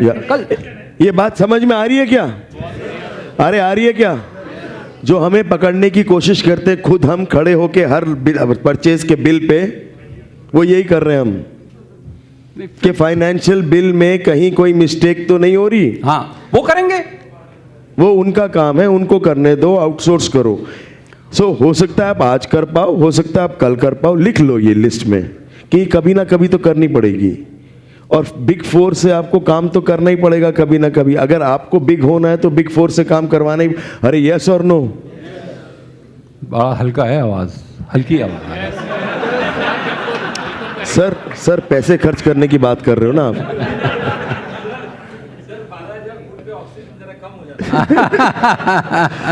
Okay, I hope you got this. Because all that sir is saying is extremely important. We should look at it, take it, absorb it, and somewhere अंदर पकड़ के घोट लेना चाहिए. And this will slowly help us somewhere in line. Because ये वाली चीजें हमारे को normally कोई बता नहीं रहा. Yes? और दूसरा एक चीज़ और मैं बोलूँगा, आपके पास जो सारा सॉफ्टवेयर होना चाहिए अपने कंपनी में, दैट शुड बी बेसिकली, मैं सैप तो नहीं बोलूँगा, बट सैप का SME वर्जन भी आता है, जस्ट फॉर योर इन्फॉर्मेशन। इसको सैप S4 हाना वगैरह कुछ बोलते हैं, वो जो सैप का लो कॉस्ट वर्जन है for SME sector. Is a very good product and everything is interconnected at a press of a button. Rather ना तो उन्होंने उसको वोकल भी कर दिया है, वर्बल भी कर दिया है, तो आपको सारा इंफॉर्मेशन आ जाएगी। पैसा लगता है, थोड़ा सा पैसा लगेगा, देखिए आपको, एंड इट्स वर्थ इन्वेस्टिंग। जैसे मैंने आपको बोला कि कैपेसिटी के लिए इन्वेस्ट करिए, कैपेबिलिटी के लिए रख करिए, टेक्नोलॉजी के लिए करिए, वैसे ही मैं कह रहा हूँ ये भी चीज़ें इन्वेस्टमेंट हैं आपकी, और जो आपको लॉन्ग टर्म में बहुत एडवांटेज देने वाली हैं। आप मतलब डिटैच हो जाएंगे बिजनेस से और आप अपना मौज करेंगे। भाई eight the end of the day life is limited. Live it by delegating, by generating systems, by creating systems, processes, documentation। और दूसरी चीज़ें जो बड़ी इंपॉर्टेंट हैं जिसके लिए आप ऑटोमेटिकली करेंगे, जैसे सर्टिफिकेशंस हैं आपकी कंपनी में, ISO है, 27,000 है, इंफॉर्मेशन सिक्योरिटी है, और एनवायरमेंटल है। There are so many approvals which depending upon your own industry, automotive में अलग है, यस, डिफेंस में अलग है। There are different kind of certifications. Go for certifications. It builds lot of confidence of the customers, specially the Indian large customers and foreign customers, कि हमारे पास certification है। एंड सॉरी, सो एक्सपोर्ट्स में आप कैसे घुसे? एक्सपोर्ट्स में हमारे को घुसने में बड़ी मुश्किल आती है। सर एक्सपोर्ट्स के लिए तो बड़ा इंपॉर्टेंट है, देखिए मेहनत करनी पड़ती है। हमने 3 बार लगातार जर्मनी में इलेक्ट्रॉनिक्स का एक एक्सपो होता है वहाँ पर, बहुत बड़ा, हमने 3 बार और लगातार हमने अटेंड करा और पार्टिसिपेट करा, स्पेंड करा पैसा। We had very clear intent कि भाई हमें एक्सपोर्ट करना ही करना है। उसका रीज़न मैं बता देता हूँ, बिकॉज एक्सपोर्ट में जो मार्जिन है वो बेटर है डोमेस्टिक से। That is why we were very keen to go to exports. ये समझ लो भाई, बड़ा सिंपल सी बात है, डॉलर में कमाओगे, रुपया में खर्च करोगे, मोटी मोटी बात तो। और पैसा वो जो देते हैं कोई नहीं दे सकता, जो मार्जिन वहाँ यहाँ इंडिया में है ही नहीं। बिल्कुल। तो इस वजह से हमने 3 साल लगातार पार्टिसिपेट करा। We were not getting any breakthrough, चौथे साल में हमें ब्रेक थ्रू मिल गया, because they saw us consistently participating. That showed our commitment that we are there seriously. We are not there a fly by night operator. Yeah, so you will need consistency in keeping, मतलब exports की एक team बैठा के उसमें पीछे पड़ जाओ, बस धीरे धीरे धीरे धीरे, आज नहीं तो कल वो ब्रेक थ्रू होगा, होगा, बिलीव इन इट कि वो ब्रेक थ्रू होगा, और जिस दिन हो गया उस दिन रॉकेट लग जाते हैं. So sir, two more things. So one is export of course, and then second is आपकी company at one point of time was zero, तो आपने आईपीओ वगैरह किया, उसके बाद ऑफ कोर्स जंप लगा होगा, blah blah blah blah blah. And how did you grow the business grow कैसे करें हम? हम लोग की एक बहुत बड़ी चैलेंज रहती है to grow the business. How do we grow business? देखिए, ग्रोथ तो दो ही चीज़ों से आती है, आपकी कस्टमर से basically, and geographically spreading, that is another thing. अगर मान लीजिए हमारे कस्टमर्स जो हैं, सर आज सुबह मैंने समझाया इसलिए हंस रहा. तो वो मैं बोलता हूं तो उनको समझ में नहीं आती ना, आप बोलोगे तो समझ में आ जाएगी. ज्योग्राफिकली स्प्रेडिंग मीन्स हम डिफरेंट लोकेशंस में गए, चेन्नई में गए, बैंगलोर में गए, बद्दी में गए, पुणे में गए, मतलब different places we went. But हर एक के लिए एक चीज़ बड़ी इंपॉर्टेंट, आपका डीएनए बड़ा क्लियर होना चाहिए कि डेलीगेट कर रहे हैं आप बिल, नहीं आप खुद नहीं क्लियर कर रहे हैं बिल. और सेल्स खुद करनी चाहिए, है? सेल्स खुद करनी चाहिए. आप सेल्स खुद करते हो? सेल्स आप खुद करते हो क्या? सेल्स, हाँ. सर सेल्स में तो देखिए जो जितने लोग चले जाएं कम है मेरे हिसाब से. I enjoy selling. आप सेल करते हो कस्टमर से? मतलब एक साल पहले तक मैं कंप्लीट सेल करता था, जस्ट एक साल पहले तक. अभी छोड़ दी. और अब मैं बताता हूं कैसे. देखिए, वी वर एजिंग, तो पिछले साल मार्च तक जो बजट था, that I was the owner of that budget. We make the annual budget. I don't know आप लोग बनाते हैं कि नहीं, बनाने की प्रैक्टिस शुरू करिए अगर नहीं बनाते. एनुअल बजट क्या होता है सर? हमने नहीं बनाया कभी. हमसे बड़ी मुश्किल से एनुअल सेल्स प्लान बनता है. एनुअल बजट क्या? और कंफ्यूज कर रहे हो सर हमें. सर ये अलग अलग बातें बताते जा रहे हो. एनुअल बजट क्या होता है? Annual budget is basically the complete. Do you want to learn this? आवाज नहीं आ रही है. एनुअल बजट मीन्स जो आप एक पूरी पीएनएल में देखते हो, वो सारा, वो तो पास देखते हो, पीएनएल जो हो चुका है, जो अगले साल होने वाला है वो सारा रिक्रिएट करते हो आप एडवांस में, एक साल पहले. पूरे साल का? पूरे साल का. कितना खर्चा होगा? सब कुछ, कितनी रेवेन्यू होगी, कौन कस्टमर से कितना मार्जिन मिलेगा, कितना खर्चा होगा, कितना इन्वेस्टमेंट करना पड़ेगा, मतलब एवरीथिंग. कोई सर्टिफिकेशन लेना है, कुछ करना है. ये कैसे बनाए सर? ये तो आई थिंक ये शुरू करेंगे तो अपने आप बना लेंगे सर. ये जब पिछला वाला डाटा अवेलेबल है और टीम के साथ बैठेंगे, भाई हर डिपार्टमेंट के साथ बैठेंगे, सप्लाई चेन के साथ बैठेंगे, आप फाइनेंस के साथ बैठेंगे, सेल्स के साथ बैठेंगे, प्रोडक्शन के साथ बैठेंगे, तो आपको अपने आप डाटा आ जाएगा. यस गाइस, अरे यस. सो वो प्लान. बट वो मैंने पहले जो बात बोली थी, टीम इज वेरी इंपॉर्टेंट. देखिए हर चीज इंटरकनेक्टेड है, ये सारी, ये कोई स्टैंड अलोन नहीं है चीजें जो मैं बता रहा हूं आपको. सारा एक वेब है ग्रोथ के लिए. तो ये चीज जो इतना इंपॉर्टेंट है, बजट पिछले साल तक मैंने बनाया. इनफैक्ट 24-25 का बजट भी मैंने बनाया था. मैं सेल्स के लिए भी रिस्पॉन्सिबल था, because why it happened, because in 23 of August we wanted to be behind, again further behind. तो क्या हुआ कि while we had all the sales people everywhere, everything, but I used to enjoy interacting with customers personally. आपकी sales team में I am basically a sales person. आपकी sales team में कितने लोग हैं टोटल? सर हमारी sales team में total तकरीबन I think आज की डेट में 60-70 लोग होंगे टोटल. 60-70 लोग ही कर लेते हैं. 60-70 लोग होंगे, because it's a B2B business, we don't do B2C. Okay, it's a completely B2B business. तो जितने ऑर्डर आते हैं बड़े बड़े आते हैं, बड़े बड़े ऑर्डर आते हैं. हाँ ठीक है. तो ऑर्डर बड़े होते हैं, कस्टमर लंबे समय के लिए चलते हैं. That kind of a business we are not into the small thing. The point what I am trying to tell you कि जो I am 66 last year, I was 66. तो हमने ये सोचा कि द होल कंपनी, बिकॉज हम लोग सभी चारों लोग कुछ ना कुछ देख रहे थे, तो हमने ये सोचा कि there should be a professional CEO of the company. देखिए मैं फिर आपको डेलीगेशन की बात बता रहा हूँ। हाँ, बट अभी CEO मत लगाना। नहीं, सर, हमने ये- CEO नहीं लगवाना है आपसे, मैं आपको बता रहा हूँ। Basically I am not asking, you are the CEO of the company and you will remain the CEO of the company, but the whole thing is since we wanted to get a back seat into the back seat, और age का factor था, तो हमने क्या करा है कि basically we have brought the professional CEO from outside. He has been working in Nokia for the last 10 years and in Finland, and he has come back. He's an Indian. So he is the CEO of currently of our company, and he is leading from the front. So he is now doing the sales. But up till last year, I was doing the sales. You were heading the sales or you were doing sales to customer one to one? 1-to-1, sir. कर रहे थे पूरा? हाँ, but को enjoy because sir आपने इज्जत कम कर दी। मैं सुबह बोला कि सेल्स करना पाप है।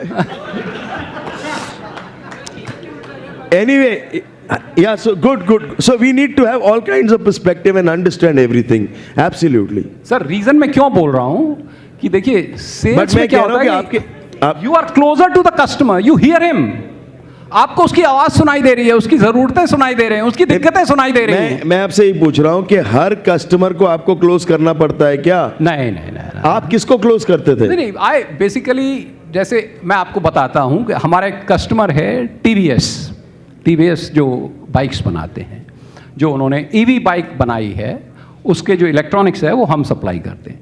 तो right from day one when they were doing the sampling, I would से 6 years ago, 6 साल पहले से हम उनके साथ एसोसिएटेड हैं, और आज की डेट में भी मेजॉरिटी बिजनेस हमारे पास है। इनफैक्ट मैं आपको ये बताऊं कि 400 करोड़ में से तकरीबन 150 करोड़ सिर्फ टीवीएस का ही काम करा होगा हमने बेंगलोर में। तो what I am trying to tell you कि इशू क्या है कि आपको जो इंपॉर्टेंट कस्टमर्स हैं या ब्रेक थ्रू जहां नहीं मिल रहा है, भाई मैंने अभी आपको पहले बताया भाई कहीं ब्रेक थ्रू नहीं मिल रहा है, your team is working hard, there is no problem, but then you work towards that. मतलब अगर मैं समराइज करूं तो आप ये कहने की कोशिश कर रहे हो कि कुछ कस्टमर्स आप मतलब wherever the team needs my help, wherever the team needs your help, otherwise 80% sales team करती है। absolutely not 80%, maybe 90%। 90% sales team कर रही है, Correct। आपको सेल्स करने की जरूरत नहीं पड़ रही, तो Basic- चलो इज्जत बढ़ गई। The reason is because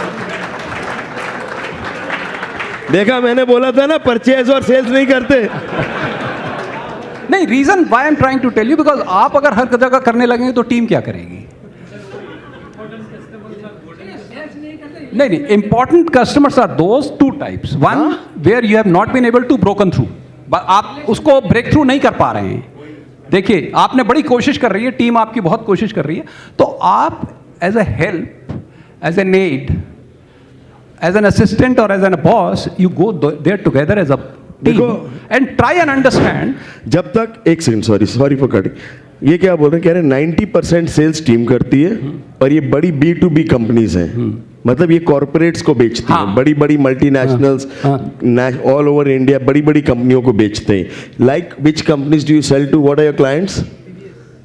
automotive में है, इंडस्ट्रियल में बॉश है, श्नाइडर है, these are the big companies. सो ये इन सब कंपनियों को भी टीम बेच रही है, इनको बेचने की जरूरत नहीं पड़ती। 10% लोगों को या तो इन्होंने चिपका के रखा हुआ है, या टीम एस्केलेट करके कभी कभी इनके पास ले आती है, जो ये क्लोज करते हैं। So the point is, even if you have, मैं क्लोज नहीं कर रहा हूं, मैं क्लोज नहीं कर रहा हूं, प्लीज अंडरस्टैंड। जो मैं जस्ट सुन लो, जो मैं क्लोज नहीं कर रहा हूं, जैसे टीवीएस है, TVS was not my discovery, TVS was the discovery of the customer. But उसमें क्या होता है, जो sorry the team, the manager himself, he wants me to show my face to the bosses there, big bosses there, कि भाई sir आप उनके साथ चलें, बिकॉज मेरा तो इंटरेक्शन जीएम तक है, तो let's go and meet the vice president और द सीईओ। तो that is where he takes me and I am happy to show my face, there is no problem, and I am happy to do whatever they want. अब जब मैं मिलता हूं उनसे, तो वो मुझे एक आध चीज इंप्रूवमेंट की बता देते हैं, and then we try and implement that.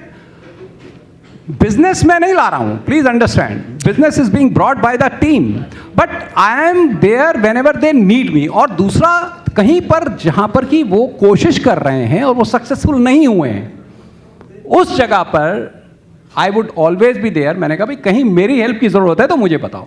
I am not going first of all on my own, first of all. तो सर एक बात बताइए कि आप जैसे कंपनी इतनी बड़ी हो गई है, अब अभी हम लोग let's say for an example average 100 crore या 50 करोड़ पे ठीक है। हैं, 50 या 100 करोड़ पे हैं हम लोग। तो अगर हमको किसी दिन 10,000 करोड़ की मार्केट कैप या ऐसे पहुंचना है, 10,000 लोग हों हमारी टीम में, 10-12 फैक्ट्रियां हों हमारी, पैन इंडिया, एक्सपोर्ट्स हों, ये सब हो, तो उसके लिए मेरे को 3 या 5 चीजें बताइए जो हमको करनी है, जो ग्रोथ के लिए। अभी तक हम ऑपरेशंस की बात कही, मेरे को 3 या 5 चीजें ग्रोथ की बता दीजिए ताकि हम वो इस्तेमाल करके अपनी कंपनियों में हम अपने आप को ग्रो कर पाएं। ठीक है सर, देखिए सबसे पहले तो जो चीज़ें ग्रोथ वाली हैं वो हमेशा ग्रोथ कस्टमर से आती है, मैंने आपको सबसे पहले बोला है। तो अल्टीमेटली जो आपका बिजनेस है उसका मार्केट साइज क्या है, ऑल ओवर इंडिया फर्स्ट, पहले इंडिया को कवर करते हैं। बहुत बड़ा है सर, हम कुछ भी नहीं है उसमें। हाँ, हमने कैलकुलेट किया हुआ है, बहुत बड़ा मार्केट साइज है। बहुत बड़ा मार्केट है। अगर बहुत बड़ा मार्केट है तो आपको क्यों नहीं मिल रहा है? What is the reason why you are not getting it? Is it everywhere there is a regional player? Is it true that कि हर जगह रीजनल प्लेयर बैठा हुआ है? भाई चेन्नई में बैठा हुआ है, कोई बैंगलोर में बैठा हुआ है, हर जगह जो कस्टमर के करीब ही उनके वेंडर बैठे हुए हैं। अगर बैठे हुए हैं, जैसे मारुति अपने साथ अपने वेंडर्स को ले जाता है, जैसे गुजरात में गए तो वो वहाँ गुजरात में वेंडर्स को ले गए अपने साथ। तो पॉइंट मेरा अपना ये है कि आपको ये देखना है कि कैसे हम अपने बिजनेस को at least nationwide, before we get it to the exports also, I am saying nationwide, तो हम अपना एक मार्केट शेयर रिस्पेक्टेबल पहले बनाएं। और क्या आपका जो नॉर्थ जोन है उसमें क्या आप लीडर हैं, या आपका जो वेस्ट जोन है उसमें क्या आप लीडर हैं? कैसे बने सर, हमसे नहीं बना जा रहा। सर उसके लिए तो फिर वही वाली बातें जो मैंने पुरानी बताई हैं आपको कि देखिए अगर टीम है, कस्टमर की आप रिक्वायरमेंट समझ पा रहे हैं और कस्टमर को ग्रोथ दे पा रहे हैं, कस्टमर की ग्रोथ दे पा रहे हैं, जैसे ultimately you have to unburden your buyer. That's what I told you repeatedly. Unburden the buyer का मतलब यही है कि आप उसकी दिक्कतों को समझिए और उसको एड्रेस करिए। उसको कैसे एड्रेस करना है वो सारी चीज़ें मैंने आपको बताई हैं। द इशू इज़ कि आपको कस्टमर्स के थ्रू ही ग्रोथ करना है और दूसरा ज्योग्राफिकली भी आपको स्प्रेड करना है। मेरा मतलब ये है कि ज्योग्राफिकली भी आपको स्प्रेड, और दूसरा ये भी चीज़ें देखिए कि क्या आपकी क्वालिटी जो है, is it the top, reliability is in the top, performance is on the top, warranty is as per the expectation.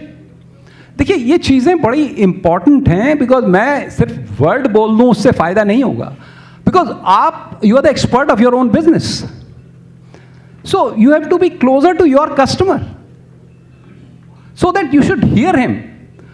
वही चीज़ें वही बातें आपको वो बार बार आएंगी कि जो आपको कस्टमर ही ग्रोथ देगी। हमारी भी ग्रोथ कस्टमर से आई है सर। देखिए एक हमने जब शुरू में ब्रेक थ्रू लिया था, we went to Modi Xerox. उस समय बहुत बड़ी कंपनी हुआ करती थी Modi Xerox photocopier. It was a very big company at that point of time. और उन्होंने सिर्फ उन्होंने हमारी फैक्ट्री में आए, हमने उनके पास गए, हमने कहा सर आप आके हमें इवेल्युएट कर लीजिए एक बार। वो आए और उन्होंने एक बड़ा छोटा सा हमें, मतलब मैं कहूँगा कि 15-20 रुपए का कोई आइटम उन्होंने दे दिया हमें बनाने के लिए। We didn't say no, because let there be a foot in the door, which is very important. अगर आपको छोटी सी भी मौका मिलता है कहीं भी किसी बड़े कस्टमर के पास, try to grab that opportunity. आप बोलिए सर कोई भी चीज़ आप हमें दे दीजिए sir, you can test us everything, और उस चीज़ में आपको एक्सीलेंस करनी है, उस चीज़ में नहीं, सारे ही प्रोडक्ट्स में एक्सीलेंस देना है। बिकॉज अगर आपने कहीं भी क्वालिटी, रिलायबिलिटी, रॉ मटेरियल, इन चीज़ों से कंप्रोमाइज़ करा तो I think there is no end to it, there is no survival. कभी भी शॉर्टकट नहीं करना। और आप यकीन नहीं करेंगे, आप once we had a problem of a supply chain, means हम इंपोर्ट करते हैं, lot of raw material is imported. Maruti के एक वेंडर हैं, उनको माल जाना था, क्योंकि फैक्ट्री ऑटोमोटिव की 24/7 चलती हैं, रुकती नहीं है फैक्ट्री, और एक वेंडर की वजह से अगर रुक जाए तो बहुत बड़ा काला धब्बा पड़ जाता है।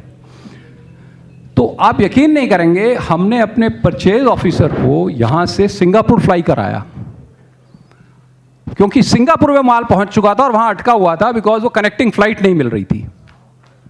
माल आ चुका था सिंगापुर में, because it came to Singapore, और सिंगापुर में हमने फ्लाई कराया और रिटर्न फ्लाइट से उसको वापस कराया, और अगले दिन हमने फैक्ट्री चलाई, और उसके अगले दिन हमने उसकी कस्टमर की फैक्ट्री चला दी।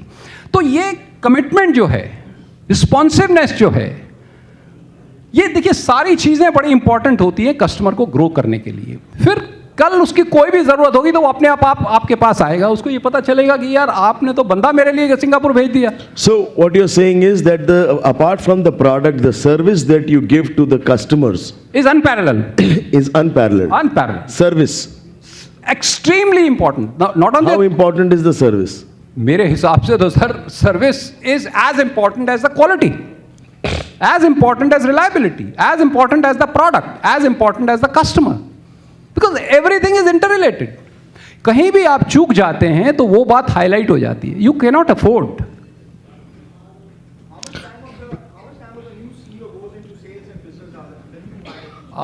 Very good question. I think the new CEO took almost like 8 months just to, first he understood the operation, and then thereafter for 3 months he tried, and 3 to 4 months he tried and understood the customers, and then he started going out when together with us. Now, how much time he devotes into that area? Business. Me, us. CEO. CEO आज कितना time देता है sales and वो marketing में? बिल्कुल I think similar चल रहा है। बेसिकली जहां पर भी नए कस्टमर का, कोई बड़े कस्टमर का ब्रेक थ्रू चाहिए होता है, नए कस्टमर का, और उनकी तरफ से, कस्टमर की तरफ से CEO is involve, then he gets involve. ठीक है सर। अदरवाइज जो ब्रेक थ्रू भी आएगा वो टीम के थ्रू आ रहा है, वो मतलब सीईओ डायरेक्टली ब्रेक थ्रू नहीं ला रहा है। जो मेरे साथ भी वही था। इंपॉर्टेंट है कि वो जो सेल्स वाले जो लोग हैं वो ही एम्पावर्ड हैं। इवन कोटेशन के लिए भी वो एम्पावर्ड है, मतलब प्राइसिंग के लिए भी वो एम्पावर्ड है। सिस्टम होगा ना प्राइसिंग के लिए? सिस्टम है, सिस्टम एम्पावर्ड मतलब सिस्टम। हाँ, तो basically empowered in the sense because everything is system oriented, very good, documents oriented. Very nice. So yes Rishabh कुछ कह रहे हो? एक्सीलेंट। ऋषभ कुछ कह रहा था।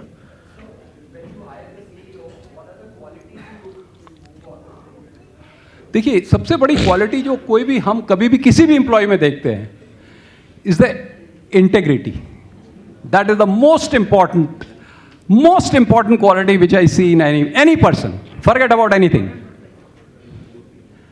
Integrity is the most important, because कल अगर कोई बंदा हमें या कस्टमर को या एम्प्लॉय को गोलीबाजी करने लग जाए तो सारा खेल वहीं का वहीं धरा रह जाएगा। Very good question, very good. You can not. क्या होता है कि आपके पास रेफरेंसिंग होती है। उनका सवाल है कि how do you evaluate integrity in 1 hour of interview? Sir कह रहे हैं you can not. First of all मैं आपको 2 बातें इसका आंसर दूंगा। There are not one set of interview, there are probably 6 or 7 interviews after which the CEO is hired. And जो normal employee के लिए भी 2 से 3 लेवल का इंटरव्यू होता है। It and not by the same person. आप रेफरेंसिंग कह रहे थे कुछ? रेफरेंसिंग कुछ कह रहे थे? हाँ, रेफरेंसिंग का मैं ये बता रहा था आपको कि देखिए जब हम किसी से बात करते हैं तो उनके प्रीवियस एम्प्लॉयर होते हैं, आप उनसे बैकग्राउंड चेक करते हैं।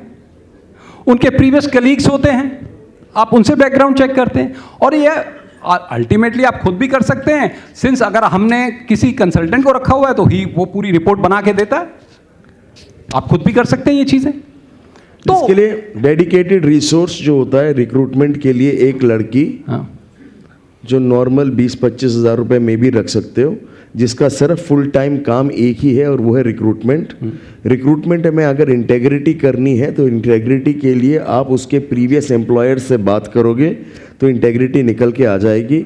मगर उससे ज़्यादा इंपॉर्टेंट, अगर आपकी कंपनी में इंटेग्रिटी नहीं है तो चाहे वो जितना मर्जी इंटेग्रिटी वाला बंदा हो, आपकी कंपनी में आके वो सड़ जाएगा। इसीलिए मैंने बोला ये सारी चीज़ें इंटर रिलेटेड हैं। देखिए मैंने आपको सबसे पहले इंपॉर्टेंट बोला, आपकी टीम ही आपके साथ नहीं होगी अगर आप ही इंटेग्रिटी नहीं दिखाएंगे। So, Sumit, you were saying something. 10 10 plants, हाँ। सॉरी सर, हाँ बहुत अच्छा क्वेश्चन है सर, बहुत ही अच्छा क्वेश्चन है. There is a change in the thought process as we ग्रू.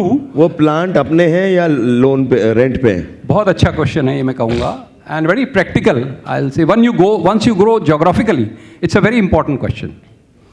देखिए, एक तो चीज़ इसमें ये है कि आइडियली हम पहले सारी लैंड एंड बिल्डिंग खुद लेते थे, क्योंकि वो दिमाग आप ही के जैसा था ना, लाला वाला. बिकॉज एटलीस्ट और कुछ नहीं था कि भाई बिल्डिंग तो ले लें अपनी. हालांकि सब कुछ फैक्ट्री में ही था, कंपनी में ही था, ऑफिशियल था, बट फिर भी ये था कि यार किराया क्यों देना बाहर, अपने ही ले लेते हैं.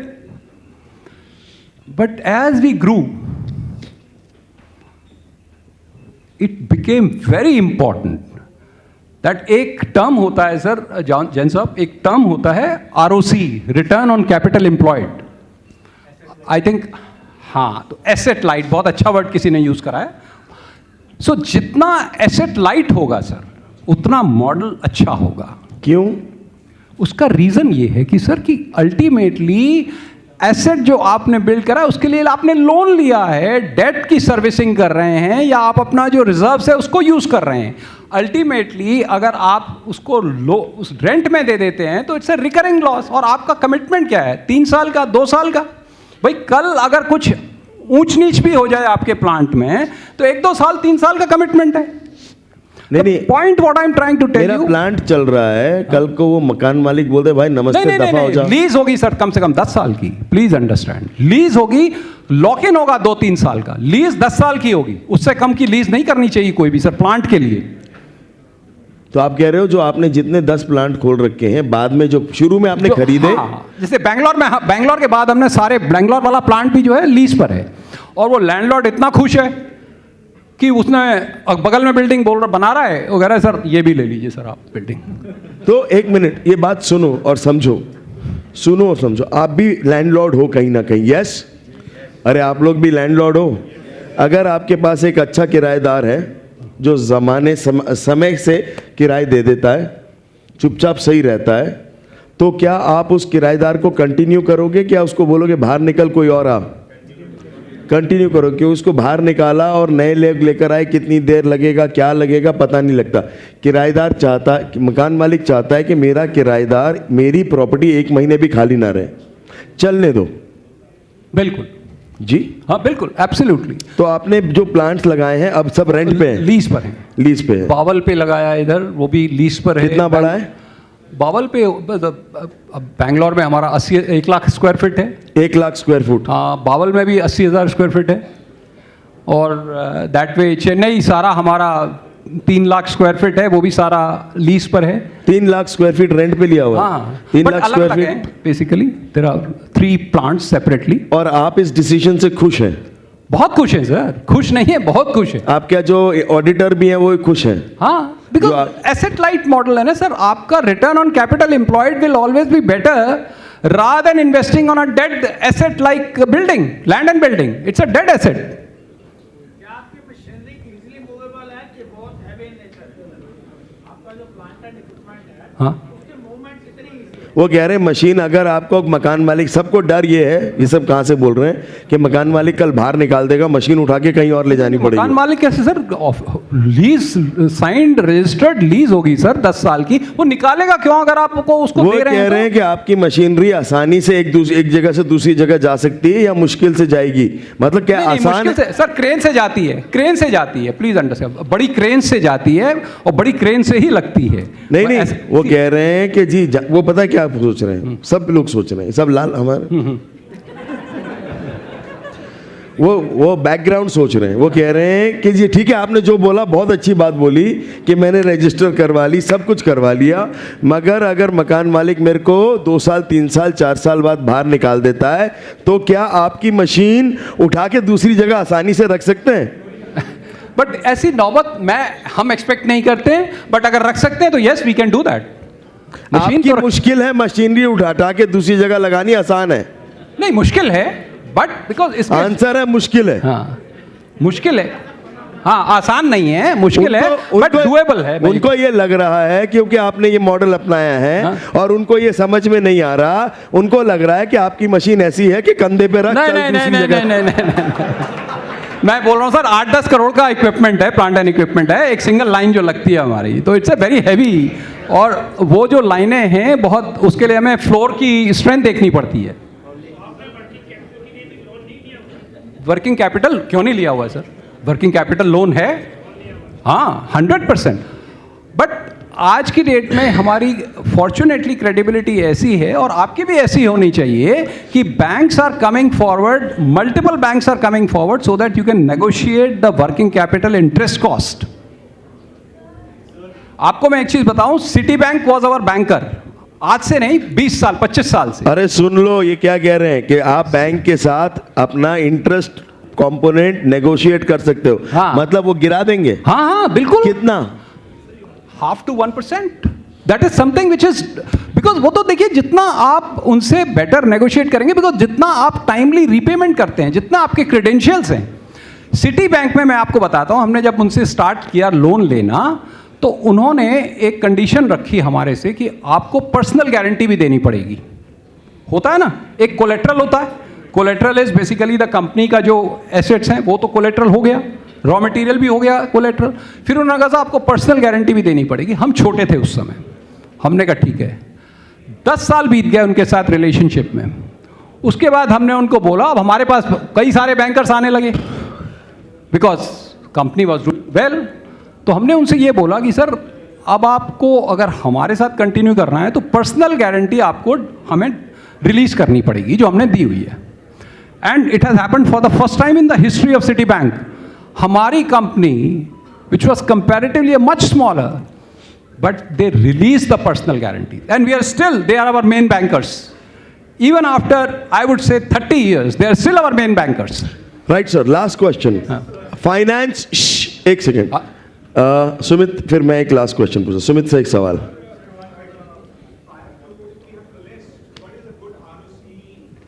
Sir ROC again depend on the industry. देखिए, अगर बहुत हैवी एसेट इंडस्ट्री में काम कर रहे हैं, देखिए हमारी इंडस्ट्री में 15 इज गुड इनफ, बट जहां ग्रोथ ओरिएंटेड इंडस्ट्री है, जहां आप कीप ऑन इन्वेस्टिंग कर रहे हैं फ्यूचर के लिए, वहां पर कम हो जाएगा ना सर।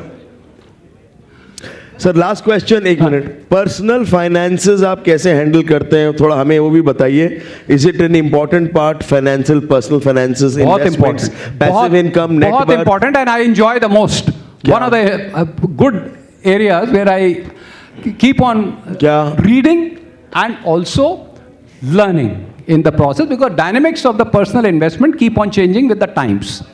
सबसे बड़ी बात यह है कि देखिए, हमारे पास जब हम एलटेक में थे, जो मैं आपको कंपनी बता रहा था, जो जॉइंट वेंचर कंपनी थी, तो 2 employees from a big, because that was a very profitable company, one of the most profitable companies of that Norwegian entire enterprise. And there were a lot of cash in the company. Cash, when I say cash, means bank balance, nothing cash. I am sorry for that. There was a big balance of the, because there were a lot of profits and we were not requiring any capital investment or anything, and we were doing very well. So there was a company which, from where the 2 employees used to come to me. Because I was deciding, and I had the mandate to only invest in the debt, not in the equity. मैं पुरानी बात कर रहा हूँ, मैं personal finance की मैं उसी की बात बता रहा हूँ। That is why I am trying to come in. तो जब 2 एम्प्लॉयज़ आते थे, तो एक बार जब वो फाइनली उन्होंने ये बोला कि सर, हम अपनी कंपनी स्टार्ट करना चाहते हैं अपनी। उन्होंने, वो एम्प्लॉयज़ थे in investment firm, advisory firm, और उन्होंने बोला sir, will you support us?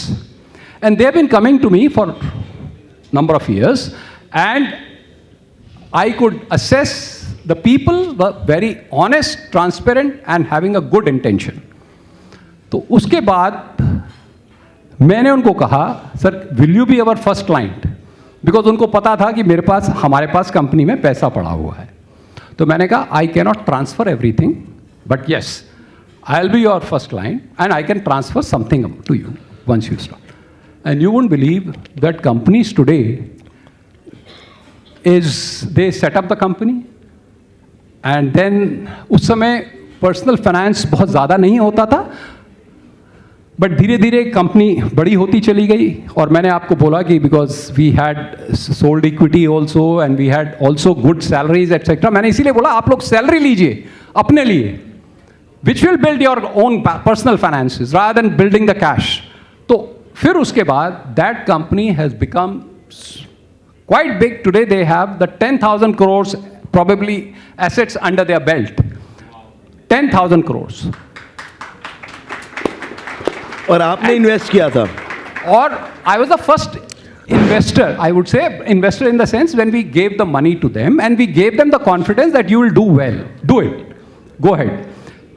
And you won't be surprised, the gentleman who came here to introduce me today, he is the same guy who's there.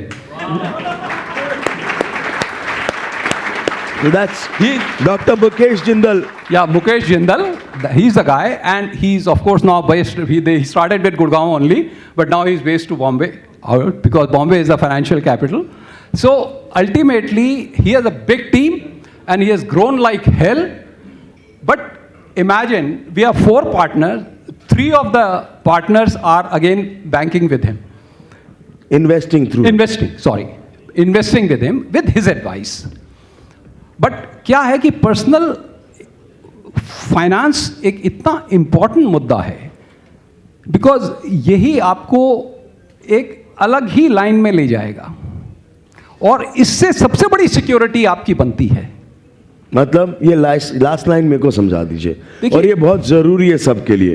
देखिए, आपकी security जिंदगी में, हाँ, आपकी security, आपकी अबंडेंस, आपकी security, and let me tell you, हर business owner का सबसे बड़ा गड्ढा उसकी पर्सनल फाइनेंशियल सिक्योरिटी होती है। और मैं आपको एक्सपीरियंस से बता रहा हूं, for the longest time my personal financial security was in the dumps for the longest time. और सबसे ज्यादा फाइनेंशियल सिक्योरिटी सिर्फ आपके नेटवर्थ और पैसिव इनकम से आती है। नेटवर्थ और पैसिव इनकम, आपका टोटल पोर्टफोलियो कितने का है पर्सनल फाइनेंस का, वो बहुत स्ट्रॉन्ग होना चाहिए, एक्स्ट्रॉर्डिनरीली स्ट्रॉन्ग। अगर आपका पर्सनल पोर्टफोलियो पैसे का, अगर आप मुझे बताओ कि आपका पर्सनल पोर्टफोलियो 10 करोड़, 50 करोड़, 100 करोड़ का होगा, तो कैसा होगा? या आप बोलो यार 50 करोड़ या 100 करोड़ ना बैंक में पड़े, या बैंक में, प्रॉपर्टी में, स्टॉक्स में, डेट में, कहीं पर भी ऐसे 20-50 करोड़, कैसा लगेगा आपको? I think that's a fantastic feeling. अरे कैसा लगेगा? This will be more than the profits that you make every month. पर सर अगर ये कैश निकालेंगे तब नहीं कर पाएंगे सर। वो तो सारा कुछ, सारी चीजें तो इंटर रिलेटेड हैं। वो तो आप सैलरी लीजिए, डिविडेंड लीजिए, अब देखिए, आप समझिए, आपका ही पैसा है, आप ही ले रहे हैं, थोड़ा टैक्स दे रहे हैं उसमें, but it's such a piece of life, such a fantastic thing. और जो आप इन्वेस्ट करते हैं पर्सनल फाइनेंस, देखिए सेफेस्ट बेट में भी आपका 10% निकल जाता है इजीली, मतलब ईयर ऑन ईयर। मरे से मरा 10% कहीं नहीं गया, मरे से मरा 10%, otherwise 15%। But I am not asking you to take even risk also. और मैं बोल रहा हूं 15% मक्खन की तरह निकलता है लॉन्ग टर्म, आपको आराम से मिलेगा। लॉन्ग टर्म 15% आराम से CAGR निकलता है, आराम से। क्या कह रहे हो?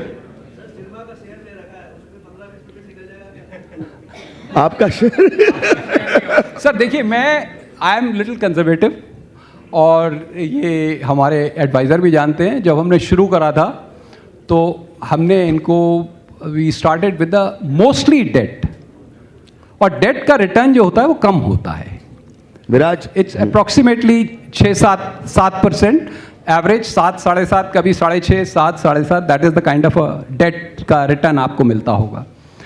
इक्विटी में आपको average, what he said is very right, अगर आप लॉन्ग टर्म इन्वेस्ट करते हैं तो 15% मिलता है आराम से, मतलब कितने भी अप एंड डाउन आ जाएं 15% आपको लॉन्ग टर्म मिल जाएगा इक्विटी में। But I am not discussing you for any short term investment. अगर आप इक्विटी में कर रहे हैं तो 5 से 7 साल से कम तो सोचना ही नहीं है, आइडियली 10 years। कभी भी कर रहे हैं कहीं भी। तो और आज आप अगर मैंने देखें, कल परसों मुकेश जिंदल मुझे मिले थे, तो मैंने बोला भैया कितना रिटर्न है हमारा शुरू से, then he told me 9.9%। Effectively that's a blended return. Post tax, post charges, or हाँ? post tax, post charges, or what? Sir tax तो क्या है कि टैक्स तो जब हम इनकैश करेंगे, post charges yes. And this is including all property, ये वो सब net. नहीं। Self equity. I really don't know, but property का मेरे ख्याल से हमने कोई रीवैल्यूएशन नहीं करवाया है, because we are not doing any revaluation of the property. Property is something which is I don't consider at all as a situation. It's for me the financial assets is a more secured one. Financial assets जो होते हैं, because इसके liquid होता है। Liquid का आप मतलब समझते हैं, जब भी चाहे press of the button you can encash it. And real estate is not liquid, illiquid asset है। Liquid asset is only your financial assets. कभी जरूरत पड़ जाए, कभी कुछ भी करना हो, जैसे हमें अगर मान लीजिए कोई हम पर्सनल इन्वेस्टमेंट करते हैं, personal again I am trying to tell you, as a startups में हम अगर इन्वेस्ट करते हैं तो कहां से आएगा पैसा? It will only come from the press of a button. हाँ आपने कहा सेल्स में थे, हाँ। तो how do you motivate your team? I mean, some people are not performing, some are performing. कैसे? तो देखिए सर, आपको साथ लेके चलना पड़ेगा। आपको उनको ना बिठा के बात करनी पड़ेगी सर कि क्या दिक्कत आ रही है उनको, why are they not successful और why the others are successful. You have to find out. देखिए, मैं कुछ लोगों के लिए मैं ये नहीं कहूंगा कि 100% लोग can be converted into the top sellers. I am not saying. मैं थोड़ा सा एग्जांपल देके बताऊं। हम लोग क्या करते हैं, सर के साथ में और आप में फ़र्क क्या है?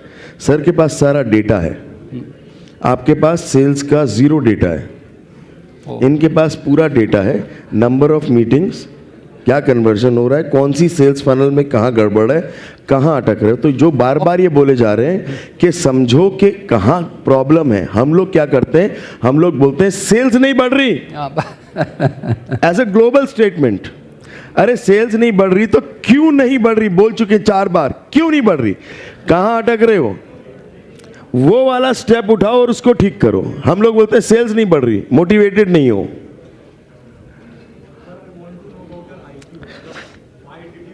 अच्छा, 1 minute, now we'll have to close and wind up. आप अभी सर हमारे साथ हैं, थोड़ी देर आप हो हमारे साथ।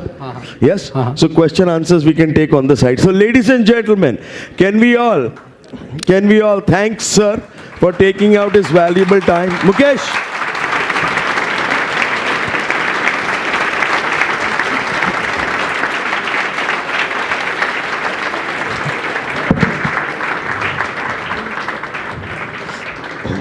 so this is a small token from all of us. So was this enlightening and enriching? Yes. Wow. So आप आइए सर। विराज, 1 मिनट फोटो खींच ले, इधर खड़े हुई, आइए। मुकेश इधर आओ, कम। अरे जल्दी आ जाओ। His son is also here today, so just asking him to join us. ये लेके जल्दी आ, अरे जल्दी कर, ये पहले खत्म करके आना चाहिए ना विराज। हमेशा 2:15 पे सब कुछ। अरे सब पास आ जाओ जरा। और एवरीबडी एट द काउंट 1 2 3 पे, लाइक एवरीबडी 1 2 3। फिर से 1 2 3, ये very nice, thank you so much जी। Sorry, will send you these photographs. Mukesh, ये फोटोग्राफ सर को प्लीज भेज दीजिएगा। So anybody who is having any questions can come here with sir. आइए सर।